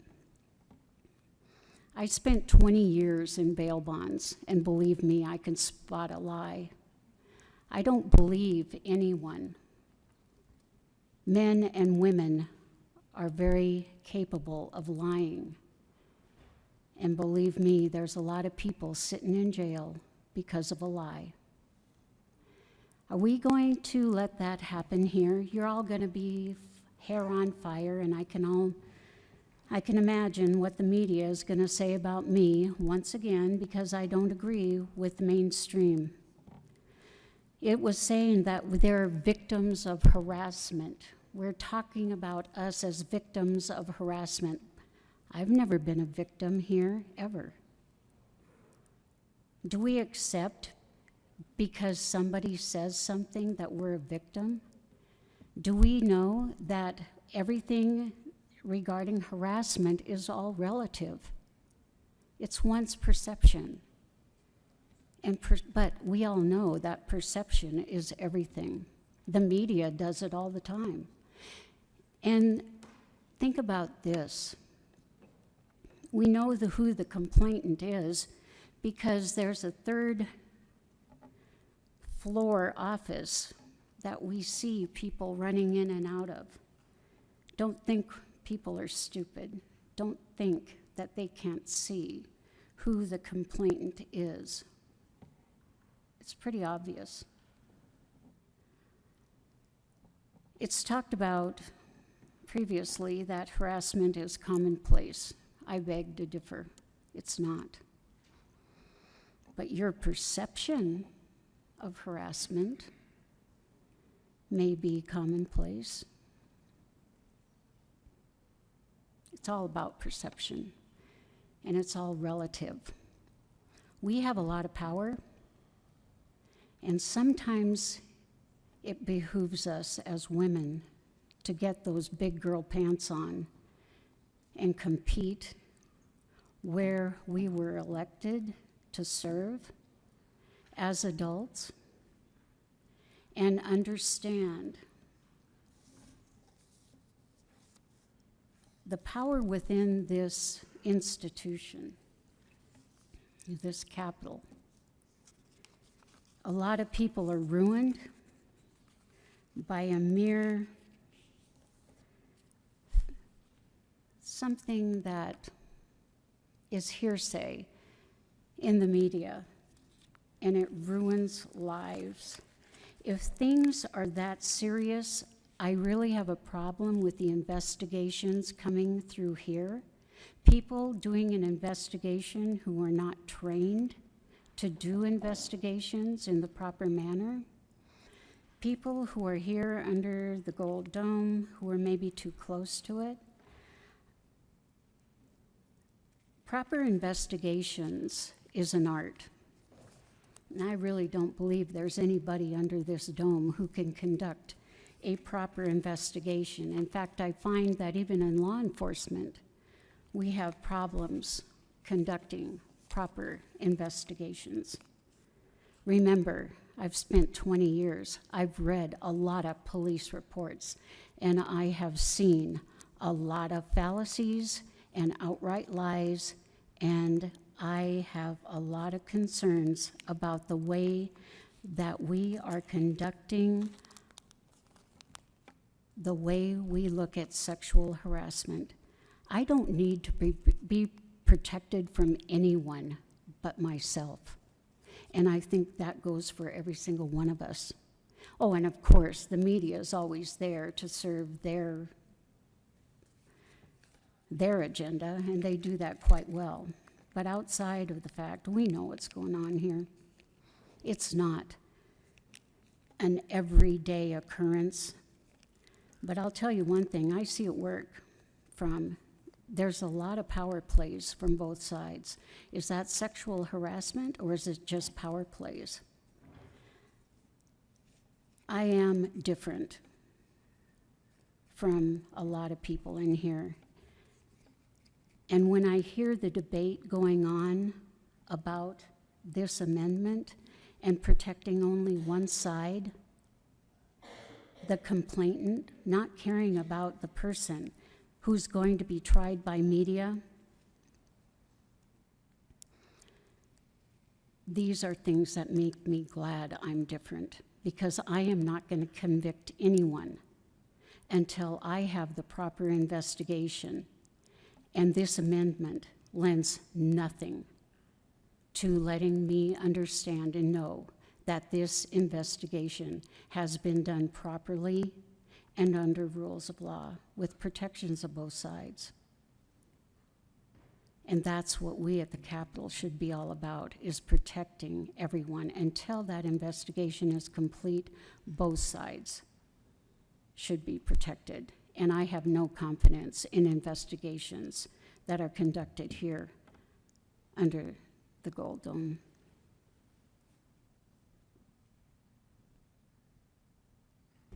Is there any further discussion? Seeing none, the motion is the adoption of Amendment 001. Are there any no votes? Senator Tate, Senator Scott, Senator Smallwood, Senator Priola, Senator Cook, Senator Holbert, Senator Marble, Senator Quorum, Senator Lundin, Senator Woodward, Senator Gardner, Senator Rankin, Senator Sonnenberg, Senator Heisey, Senator Crowder, Senator Hill.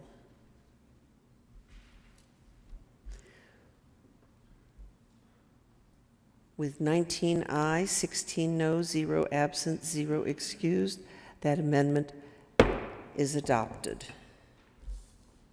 To the resolution, is there further discussion? President Garcia.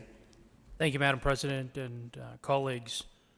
I especially want to thank you for this conversation and acknowledging the fact that this body has a greater obligation to address this policy and create a framework and continue to work on this much-needed area of advisement and policy, and continue to ensure that we work in an institution that is establishing a great standard for us and a good place that is open to the public, that is respectful, and ensures that we uphold these values and promote a workplace that is respectful. With that, I thank the minority party, the minority leader, the majority, our members who have worked hard to ensure that we are addressing this policy in a meaningful way, and would encourage your aye vote on Senate Joint Resolution 10. Thank you. The motion is the adoption of Resolution 10. Are there any no votes?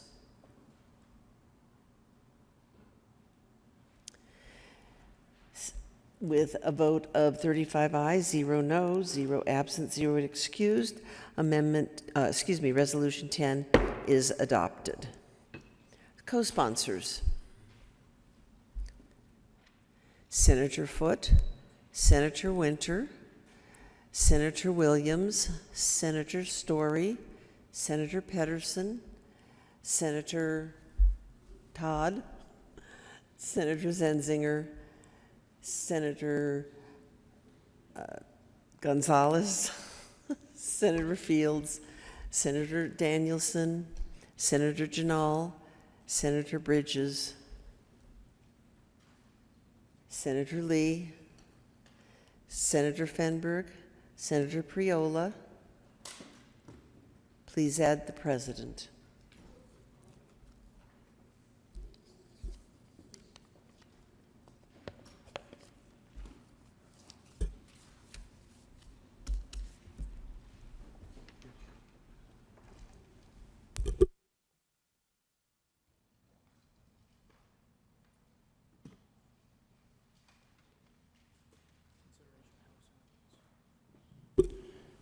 Consideration of House amendments to Senate bills.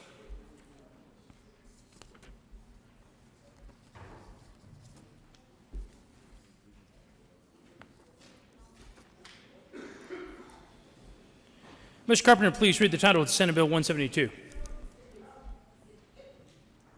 Senate Bill 172 by Senators Danielson, Janal, and Representative Singer concerning crimes related to an at-risk person in connection with creating the crimes of unlawful abandonment and unlawful confinement and making an appropriation. Senator Danielson. Thank you, Mr. President. I move that the Senate concur with House amendments to Senate Bill 172.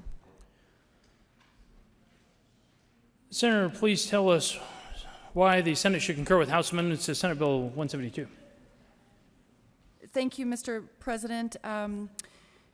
As you probably know, this is a measure designed to combat the problem of elder abuse. And so we have defined two forms of it, abandonment and unlawful confinement. The House actually just extended some, the good work that we needed some help with, actually, I hate admitting. However, what we did do a better job in the House side of strengthening the definitions of these two crimes, and then making sure that we tightened up some of the concerns of some of the initial opponents of the bill, folks who care for older people and people with disabilities, to make sure that we were really doing our best job at avoiding any unintended consequences, especially for caregivers. So I feel very confident that the changes that the House made improve the bill, and I urge an aye vote. Is there further discussion? Seeing none, the motion before the body is to move that the Senate concur with House amendments to Senate Bill 172. Are there any no votes? With 35 ayes, 0 noes, 0 absent, and 0 excused, that motion is adopted. Senator Danielson. Thank you, Mr. President. I move for the repassage of Senate Bill 172. The motion is for the repassage of Senate Bill 172. Are there any no votes? With 35 ayes, 0 noes, 0 absent, and 0 excused, Senate Bill 172 is repassed. Co-sponsors, Senators Sonnenberg, Gardner, Crowder.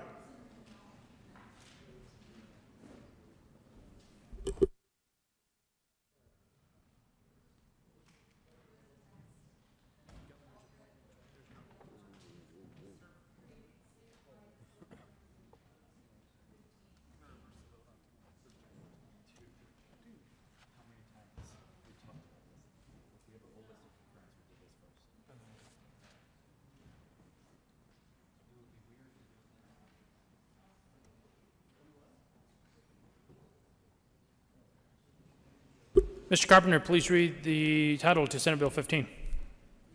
Senate Bill 15 by Senator Janal and Representative Beckman concerning the creation of the statewide health care review committee to study health care issues that affect Colorado residents throughout the state and in connection therewith making an appropriation.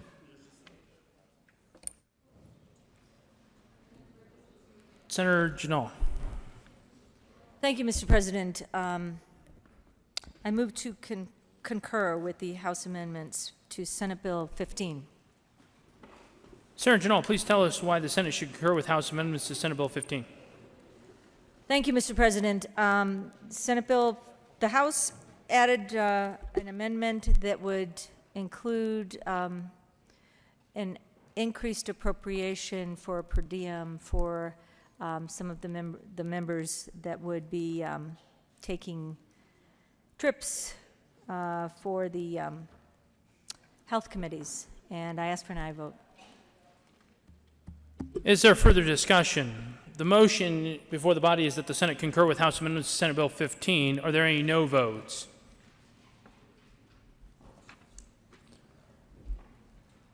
No votes on concurrence. Senators Sonnenberg,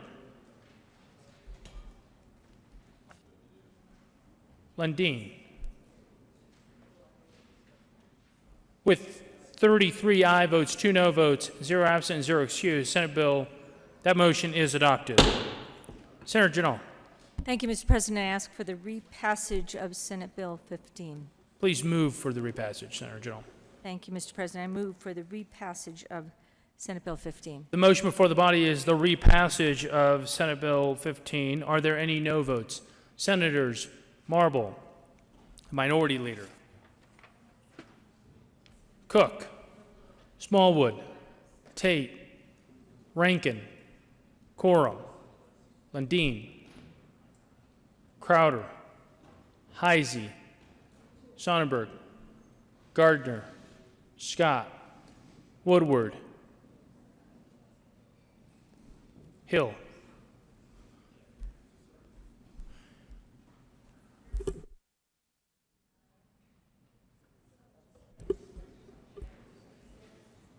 With 20 ayes, 15 no votes, 0 absent, 0 excused, Senate Bill 15 is repassed. Co-sponsors.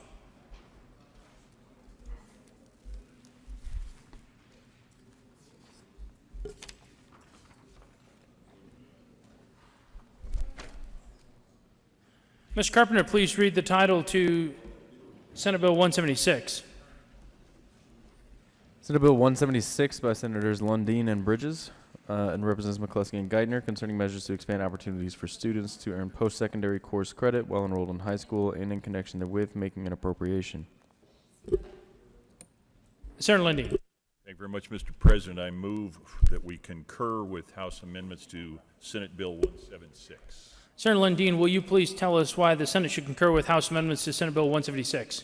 Yes, we are very happy to do so, Mr. President. The reason we should concur with the House amendments is we wrote them.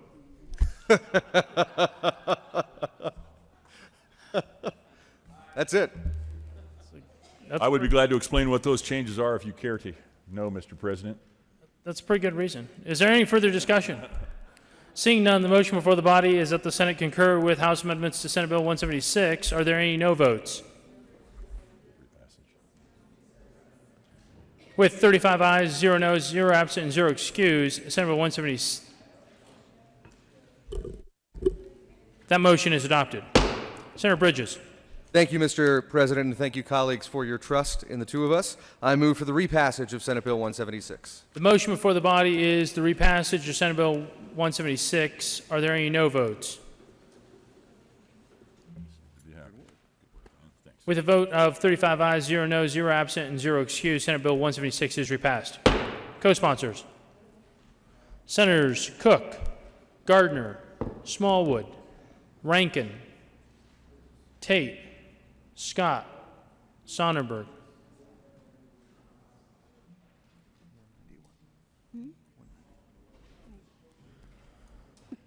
Mr. Carpenter, please read the title to Senate Bill 191.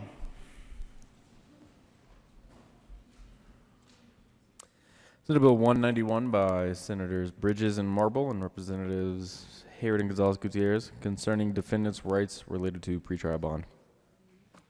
Senator Bridges. Thank you, Mr. President. I move that the Senate concur with the changes made from the House to Senate Bill 220 or to Senate Bill 191. Senator, please share with us why we should concur with House amendments to Senate Bill 191. Thank you, Mr. President. I would be happy to. The House took out the requirement that someone who is arrested and charged have the right to have their bond set within 48 hours. This is something that both of us up here believe strongly in. However, it was the only way that bill was going to pass the House at this late hour. It's something we plan to address in the future. And for the sake of all of the other incredible things that we are doing in this bill, we ask for you to concur with the House and make this law. Is there further discussion? Seeing none, the motion before the body is to have the Senate concur with House amendments to Senate Bill 191. Are there any no votes? Senators Sonnenberg, Gardner, Scott, Rankin, Lundin, Donovan.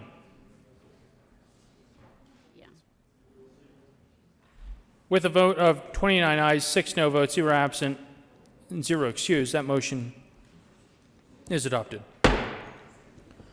Senator Marble.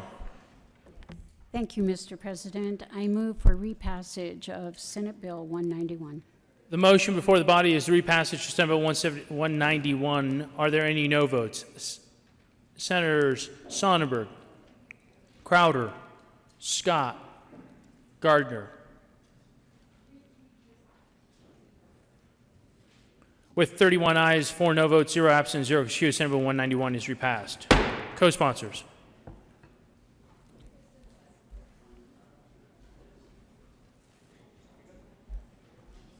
Senator Moreno. Mr. Carpenter, please read the title to Senate Bill 228. Senate Bill 228 by Senators Winter and Moreno and Representative Buentello and Singer, concerning measures to prevent substance abuse and in connection with requiring certain prescribers to complete substance use disorder training, prohibiting prescribers from accepting benefits from prescribing specific medications to require opioid prescriptions to bear warning labels, allowing medical examiners and coroners access to the prescription drug monitoring program, authorizing the Department of Human Services to conduct substance use research, providing funding to address opioid and substance use disorders through public health interventions in local communities, requiring state departments to report receipt and eligibility for federal funds for HIV and hepatitis testing, requiring the Center for Research into Substance Use Disorder Prevention, Treatment, and Recovery support strategies to develop and implement a program to increase public awareness concerning the safe use, storage, and disposal of antagonistic drugs, and making an appropriation. Senator Moreno. Thank you, Mr. President, and thank you, Mr. Carpenter, for reading the bill at length. We move to concur with House amendments to Senate Bill 228. Would the good senator from Commerce City please tell the body why we should concur with House amendments to Senate Bill 228? Thank you, Mr. President. The House did a couple of things, all which were pretty good. They extended the prohibition on receiving benefits from pharmaceutical representatives to advanced practice nurses. They inserted a study to evaluate the effects of controlled substances on pregnant women, and they also reinserted the program for youth prevention. Ask for an aye vote. The motion before the body is that the Senate concur with House amendments to Senate Bill 228. Are there any no votes? With a vote of 35 ayes, 0 noes, 0 absent, and 0 excused, that motion is adopted. Senator Moreno. Thank you, Mr. President. We move for the repassage of Senate Bill 228. The motion before the body is the repassage of Senate Bill 228. Are there any no votes? Senators Hill, Lundin, Sonnenberg, the Minority Leader, Woodward. With 30 ayes, 5 no votes, 0 absent, and 0 excused, Senate Bill 228 is repassed. Co-sponsors. Mr. Carpenter, please read the title to Senate Bill 223. 239? Correction. Mr. Carpenter, will you please read the title to Senate Bill 233? Nope. I also think no. 239, I think, maybe next on the list.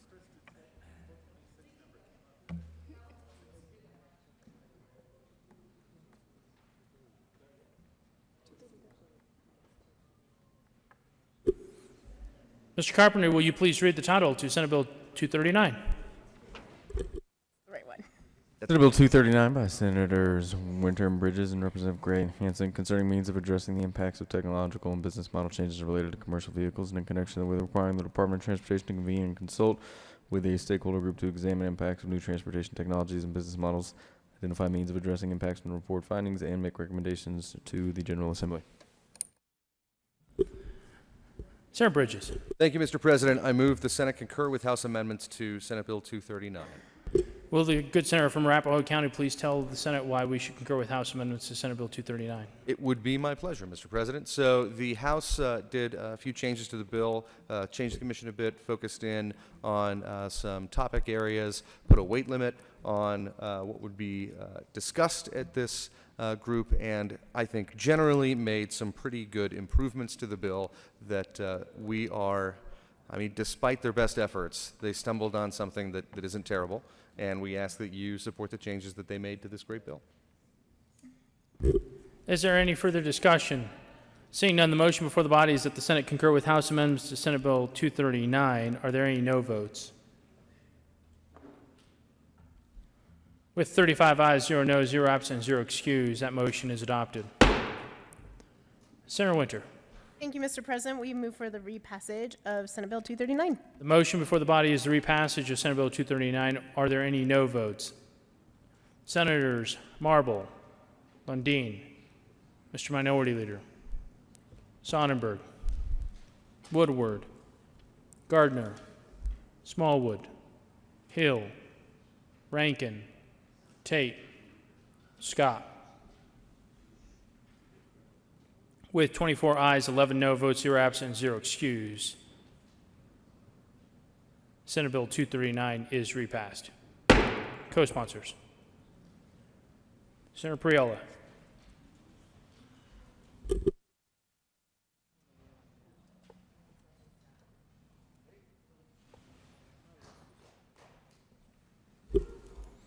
Mr. Carpenter, please read the title to Senate Bill. Mr. Carpenter, please add Senator Moreno as a co-sponsor. Mr. Carpenter, please read the title of Senate Bill 177.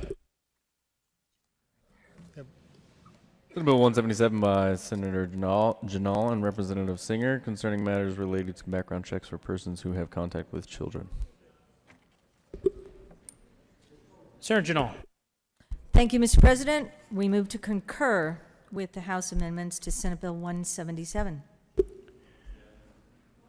Would the good senator from Fort Collins please tell the body why we should concur with House amendments to Senate Bill 177? Thank you, Mr. President. The bill is primarily dealing with Title 19, which is the Children's Code, but there was also an overlap in the title, in Title 13 that needed to be covered, and that was the reason why, what the amendment was that the House put on, so we concur with that amendment. Is there further discussion? Seeing none, the motion before the body is that the motion to have the Senate concur with House amendments to Senate Bill 177. Are there any no votes? With 35 ayes, 0 noes, 0 absent, and 0 excused, that motion is adopted. Senator Heisey. Thank you, Mr. President. I move repassage of Senate Bill 177. The motion is for the repassage of Senate Bill 177. Are there any no votes? Senator Hill. With 34 aye votes, 1 no vote, 0 absent, 0 excused, that Senate Bill 177 is repassed. Co-sponsors. Senators Crowder, Smallwood, Rankin, Tate. Can I have the request to reject and that a conference committee be?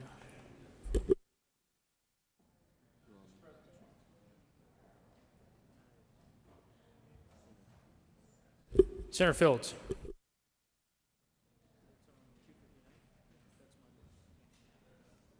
Mr. Carpenter, please read the title of Senate Bill 259.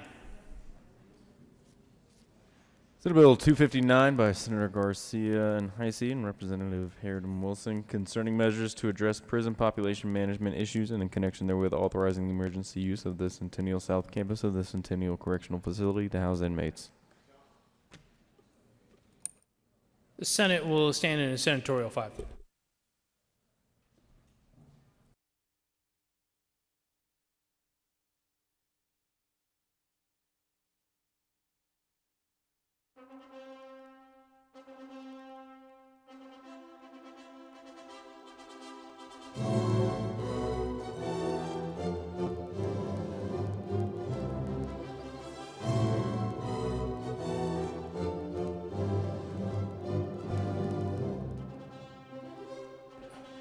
The Senate will come back to order. Mr. Majority Leader. Thank you, Mr. President. I move Senate Bill 259 laid to the bottom of the consideration of House amendments to Senate bills. The motion is to move Senate Bill 259 to the bottom of consideration of House amendments. All those in favor say aye. All those opposed, no. The ayes have it, and Senate Bill 259 will be moved to the bottom of that calendar. Mr. Carpenter, please read the title of Senate Bill 233.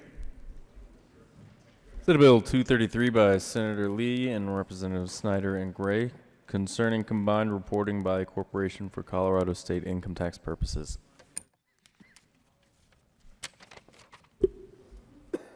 Senator Lee. Thank you, Mr. President. I move to concur with the House amendments to this bill.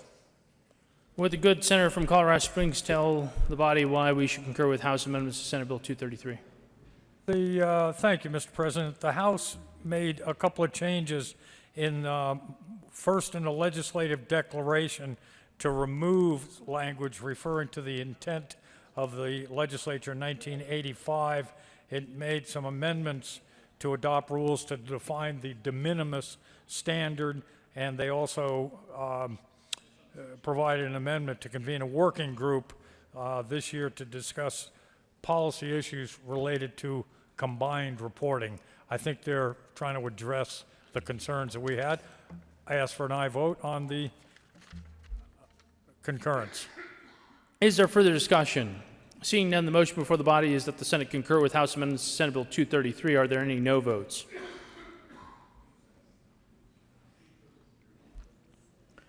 With 35 ayes, 0 noes, 0 absent, 0 excused, Senate Bill 230, that motion is adopted. Senator Lee. Thank you, Mr. President. I move for repassage of 233. The motion before the body is the repassage of Senate Bill 233. Are there any no votes? Senators Quorum, Hill, Lundin, Woodward, Sonnenberg, Smallwood, Rankin, Marble, Gardner, Priola, Crowder, Tate, Scott,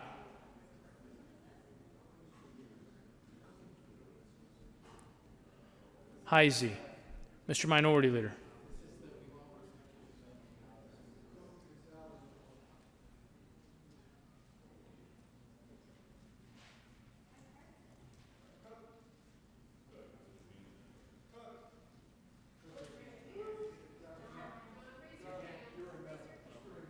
Senator Cook. With 19 ayes, 16 no votes, 0 absent, 0 excused, that motion is adopted. Senator Lee.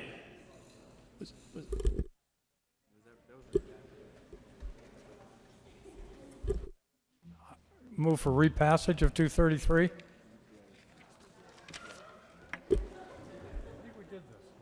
Colleagues, my apologies. That's my fault. That was the repassage. Co-sponsors.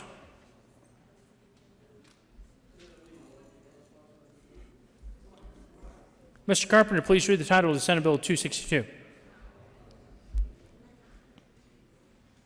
Senate Bill 262 by Senators Rankin and Zenzinger and Representatives Esgar and Ransom concerning a one-time transfer of $100 million from the general fund to the Highway Users Tax Fund. Senator Zenzinger. Thank you, Mr. President. I move to concur with House amendments to Senate Bill 262. Would the good senator from Jefferson County please tell the body why we should concur with House amendments to Senate Bill 262? Well, the Senate amended the bill by adding in some money for transportation for busing, but we found out later that we did not have the funds to be able to cover that addition within this bill. So the House removed it. Is there further discussion? Senator Quorum. Thank you, Mr. President. I move a substitute amendment to adhere to Senate Bill 262. Members, it's great to have the opportunity to talk to you about this, and I do believe my actions has offended some members of the House Joint Budget Committee, and for that I do apologize. But I've got to let you know that my passion to protect children sometimes overrides the manners that my mother taught me. For that, I do apologize. Today, we have the opportunity to save children's lives by standing firm on our 35-0 vote taken this week to support Smart School Bus Safety Pilot Amendment and the Greater Senate Bill 262.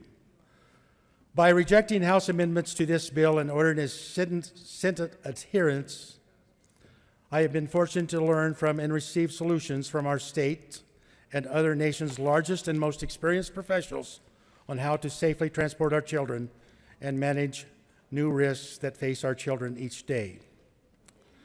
That's why I must urge you to stand your ground by continuing to support the Smart Bus Pilot Program as an amendment to Senate Bill 262. The training that pilot program brings to life has been responsible for reducing school bus accidents and injuries by as much as 50% in other states, and considering our average of 2 school buses each day, we can't ignore this resource.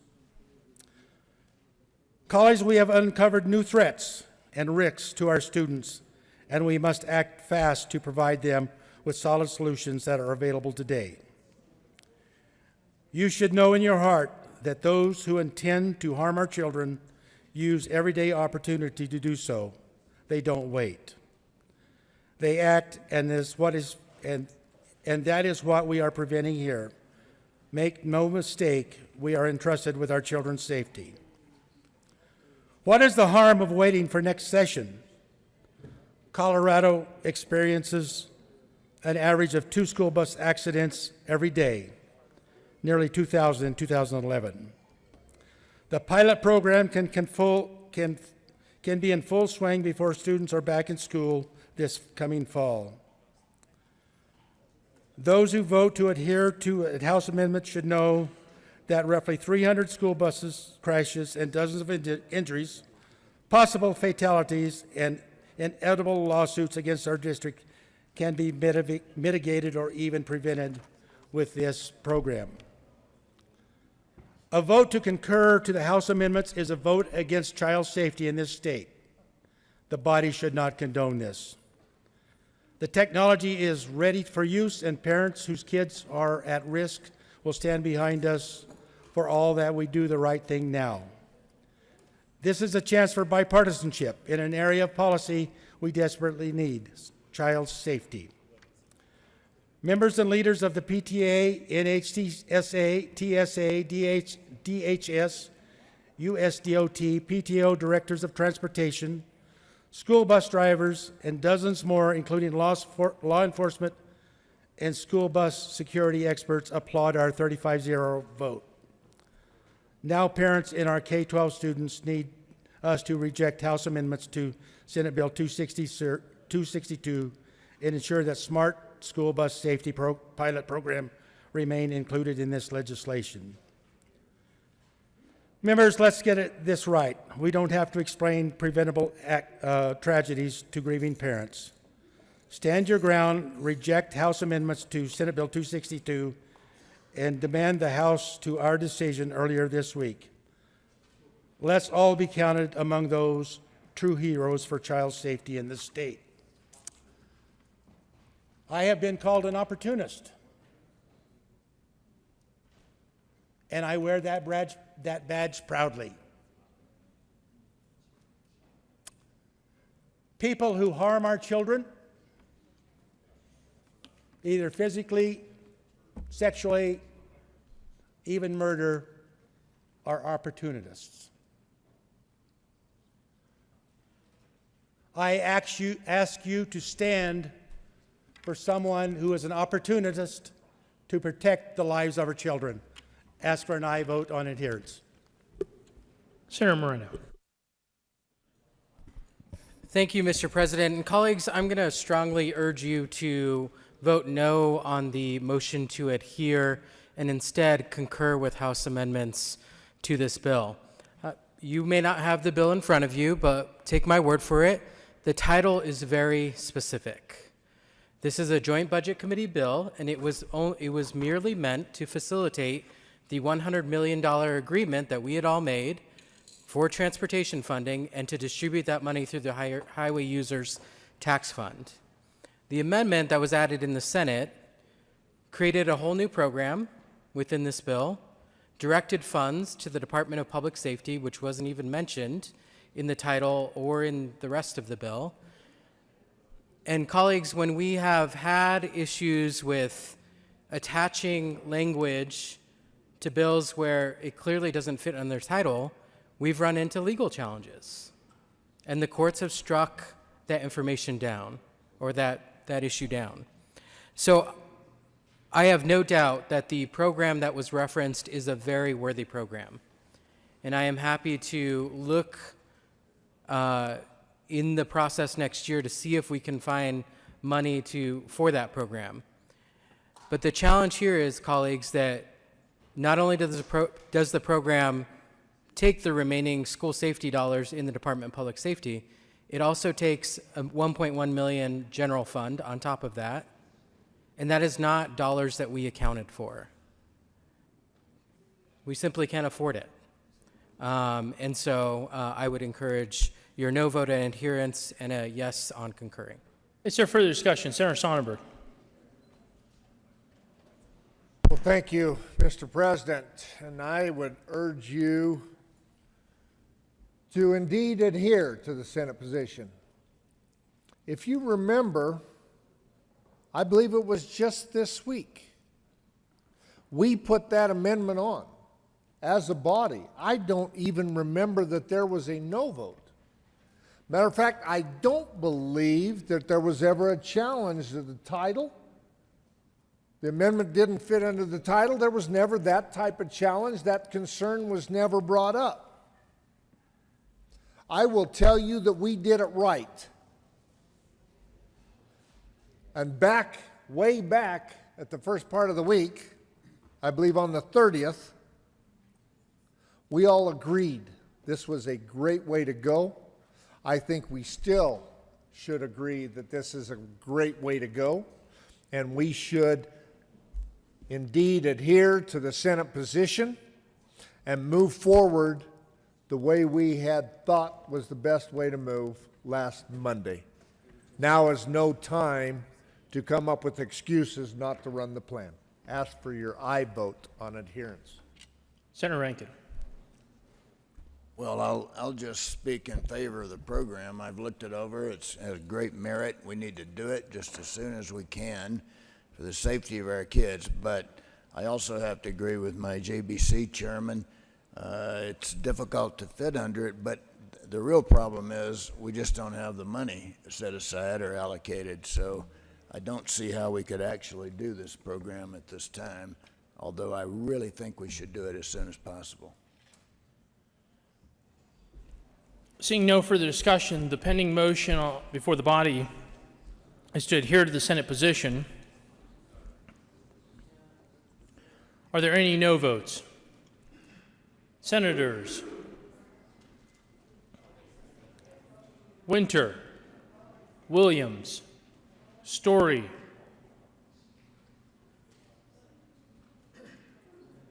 I have Winter, Williams, Story, Court.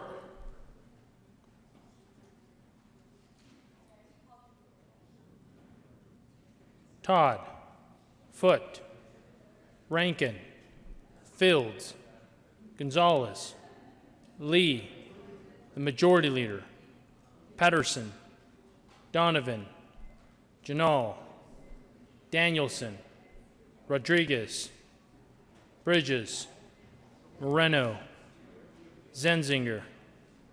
Please add the President. With 15 ayes, 20 no votes, 0 absent, and 0 excused, that motion is lost. The motion before us is that the Senate concur with House amendments to Senate Bill 262. Are there any no votes? With Senator Sonnenberg, Quorum, Crowder,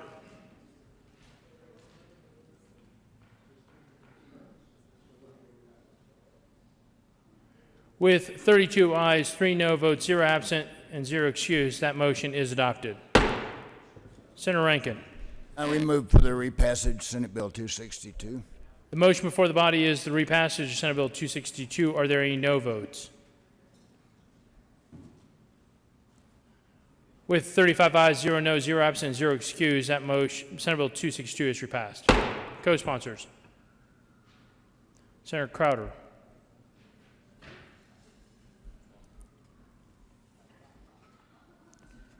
Mr. Carpenter, please read the title to Senate Bill 5. Senate Bill 5 by Senators Rodriguez and Janal and Representatives Hawkins Lewis concerning wholesale importation of prescription pharmaceutical products from Canada for resale to Colorado residents in connection therewith, making an appropriation. Senator Janal. Thank you, Mr. President. I move to concur with the House amendments. There he is. Senator, would the senator from Fort Collins please tell the body why we should concur with House amendments to Senate Bill 5? Thank you, Mr. President. We should concur because the House added some amendments that state that the department cannot proceed with implementation until receiving approval from the federal government. It added language to strengthen safety, and it limits which drugs can be imported, as well as lowering the fiscal note by $400,000. Is there further discussion? Seeing none, the motion before the body is that the Senate concur with House amendments to Senate Bill 5. Are there any no votes? With 35 ayes, 0 noes, 0 absent, and 0 excused, that motion is adopted. Senator Rodriguez. Thank you, Mr. President. I remove for the passage of Senate Bill 5. The motion is for the repassage of Senate Bill 5. Are there any no votes? Senators Cook, Hill, Marble, Lundin, Coram, Priola, the Minority Leader, Heisey, Sonnenberg, Smallwood, Woodward, Gardner, Tate, Rankin, Scott. With 20 ayes, 15 no votes, 0 absent, 0 excused, Senate Bill 005 is repassed. Co-sponsors. Senators Gonzalez, Crowder. Mr. Majority Leader. Thank you, Mr. President. I move the consideration of House amendments to Senate Bill 259 lay over until tomorrow, May 3rd. You have heard the motion. All those in favor say aye.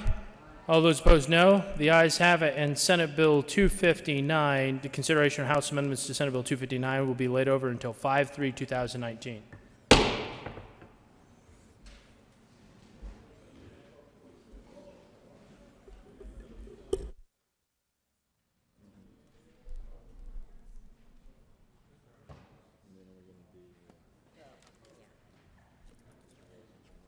That one's.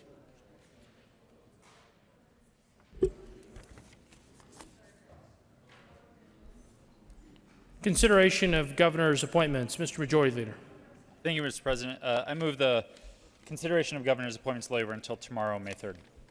You have heard the motion. All those in favor say aye. All those opposed, no. The ayes have it, and consideration of governor's appointments will be laid over in 5/3/2019.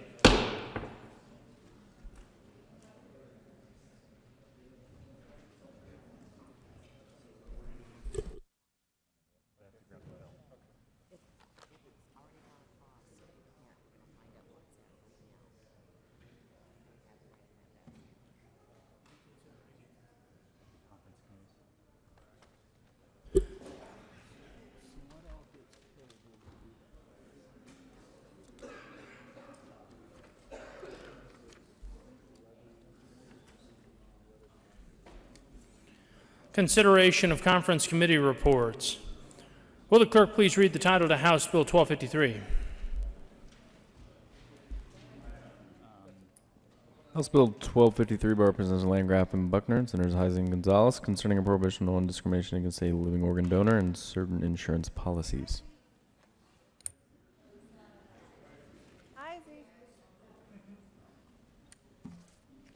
Senator Gonzalez.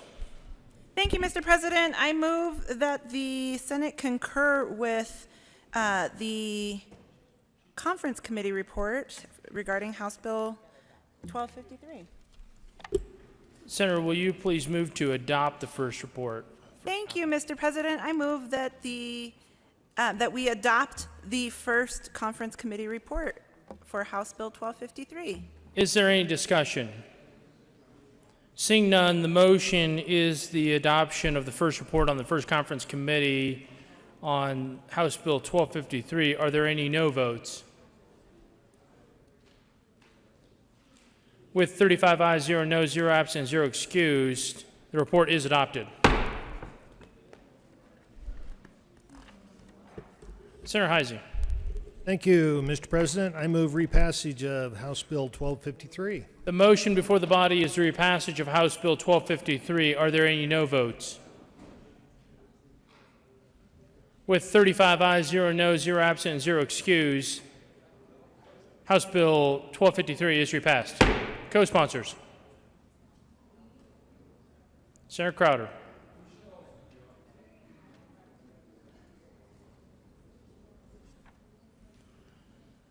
Will the clerk please read the title of House Bill 1160?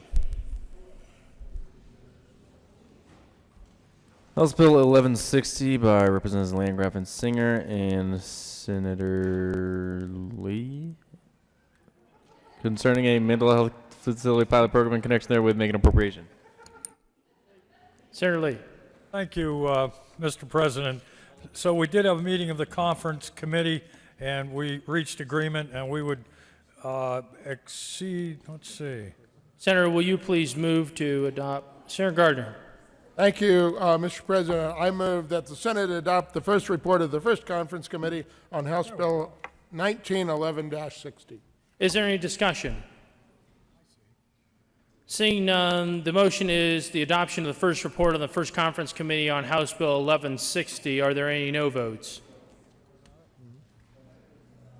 With a vote of 35 ayes, 0 noes, 0 absent, and 0 excused, that motion, the report is adopted. Senator Gardner. Thank you, Mr. President. We move that the House readopt House Bill 1911-60. The motion before the body is the repassage of House Bill 1160. Are there any no votes? Thanks. With a vote of 35 ayes, 0 noes, 0 absent, and 0 excused, House Bill 1160 is repassed. Co-sponsors. Senators Cook.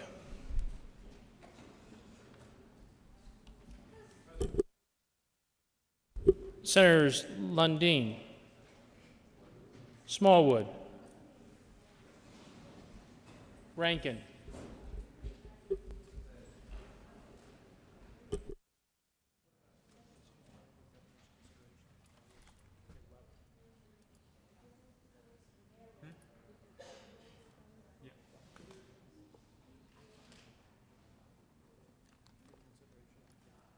Mr. Majority Leader. Thank you, Mr. President. Having voted on the prevailing side, I move for the reconsideration of House Bill 1314. The motion is for the reconsideration of House Bill 1314. All those in favor say aye. All those opposed, no. The ayes have it. The motion is adopted and reconsideration is granted. Mr. Carpenter, please read the title to House Bill 1314. House Bill 1314 by Representatives Becker and Galindo and Senators Winter and Donovan, concerning a just transition from a coal-based electrical energy economy in connection therewith, making an appropriation. Senator Donovan. The bill's so nice we vote on it twice. I move Bill 1314. Is there further discussion? Seeing none, the motion before the body is the passage of House Bill 1314 on third reading and final passage. Are there any no votes?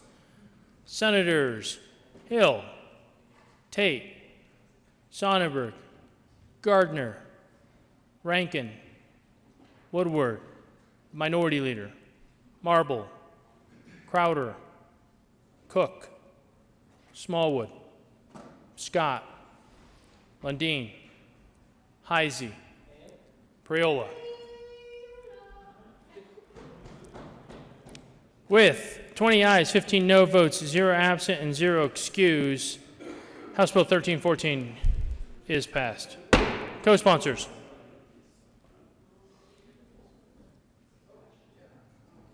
Senator Bridges.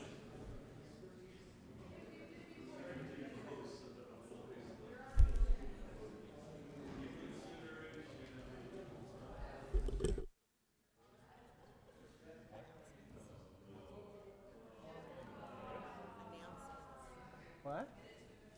Same bill? On which one? 13, 14. Oh.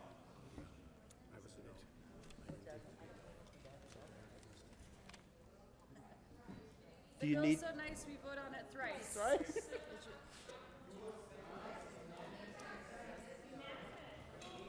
Hey, Don, come here. Okay, it's got to be 100%.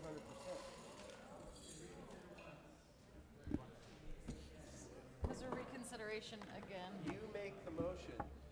Yeah, I'm not doing that. No messing around. It's got to be 100% or it can't pass. Senator Quorum. Thank you, Mr. President. Having voted on the prevailing side, It's a great way to close out the session. I move to reconsider on 1314. Mr. Minority Leader. Thank you, Mr. President. Members, as frustrating as this is, please be aware that this must pass unanimously.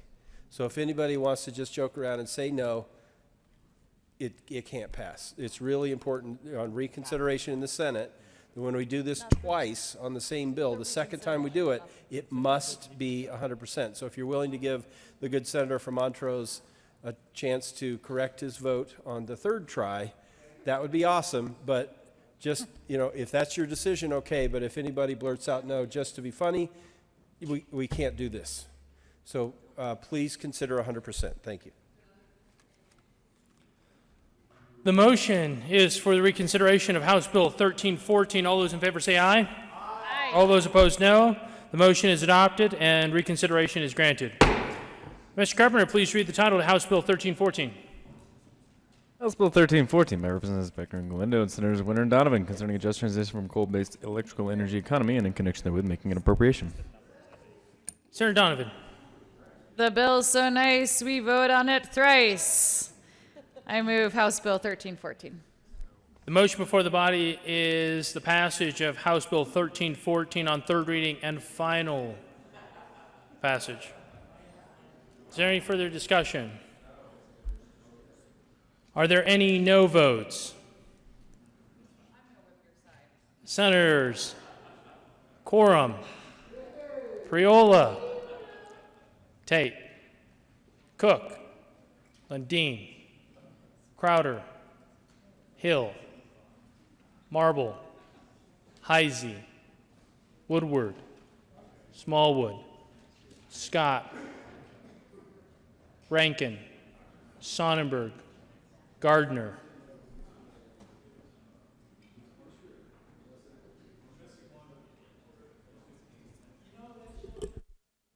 Mr. Minority Leader.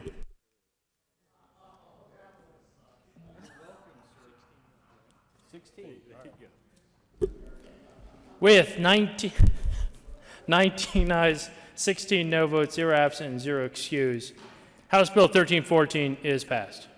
Co-sponsors. Senators Bridges, Danielson, Pedersen, Zenzinger, Gonzalez, Janal, Todd, Story, Rodriguez.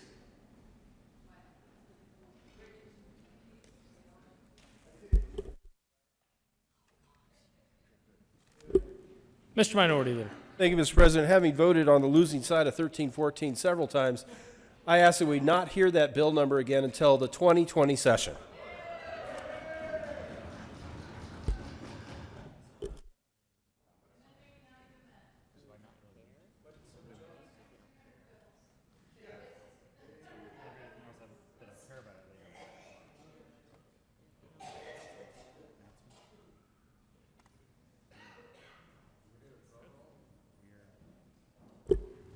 Announcements.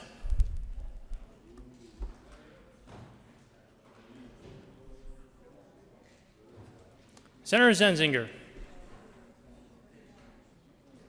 Senate Appropriations Committee will not be meeting for the rest of the session.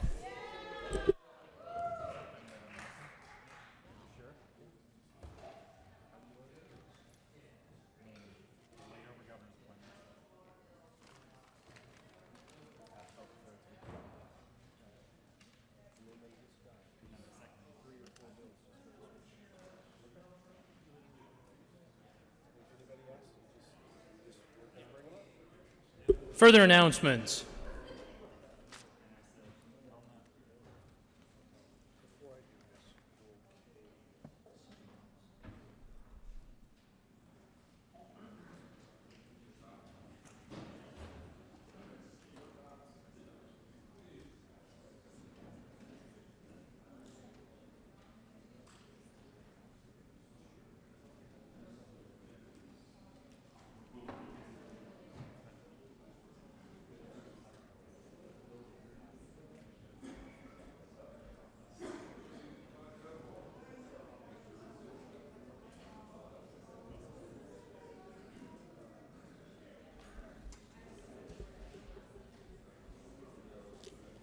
Senator Sonnenberg.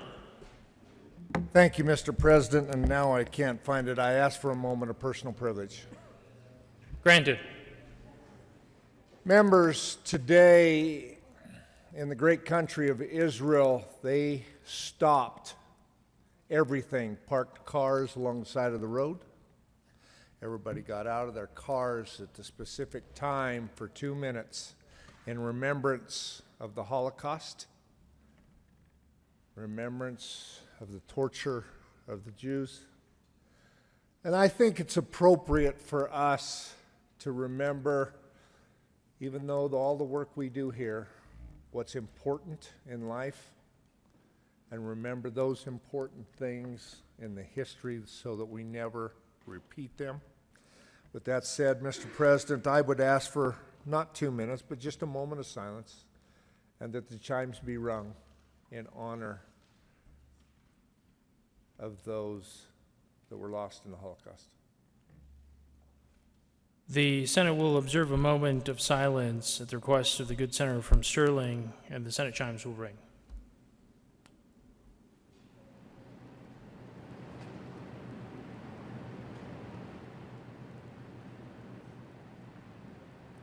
Mr. President, members, thank you.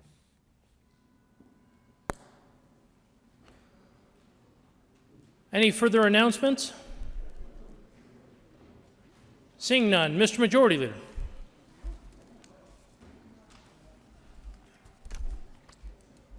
Thank you, members. We will see you in the morning to finish off this session. Appreciate all of your hard work today. Mr. President, I move the Senate adjourn until 9 a.m. tomorrow, May 3rd. You have heard the motion. All those in favor say aye. All those opposed, no. The ayes have it, and the Senate will stand in adjournment until 0900 on Friday, May 3rd, 2019.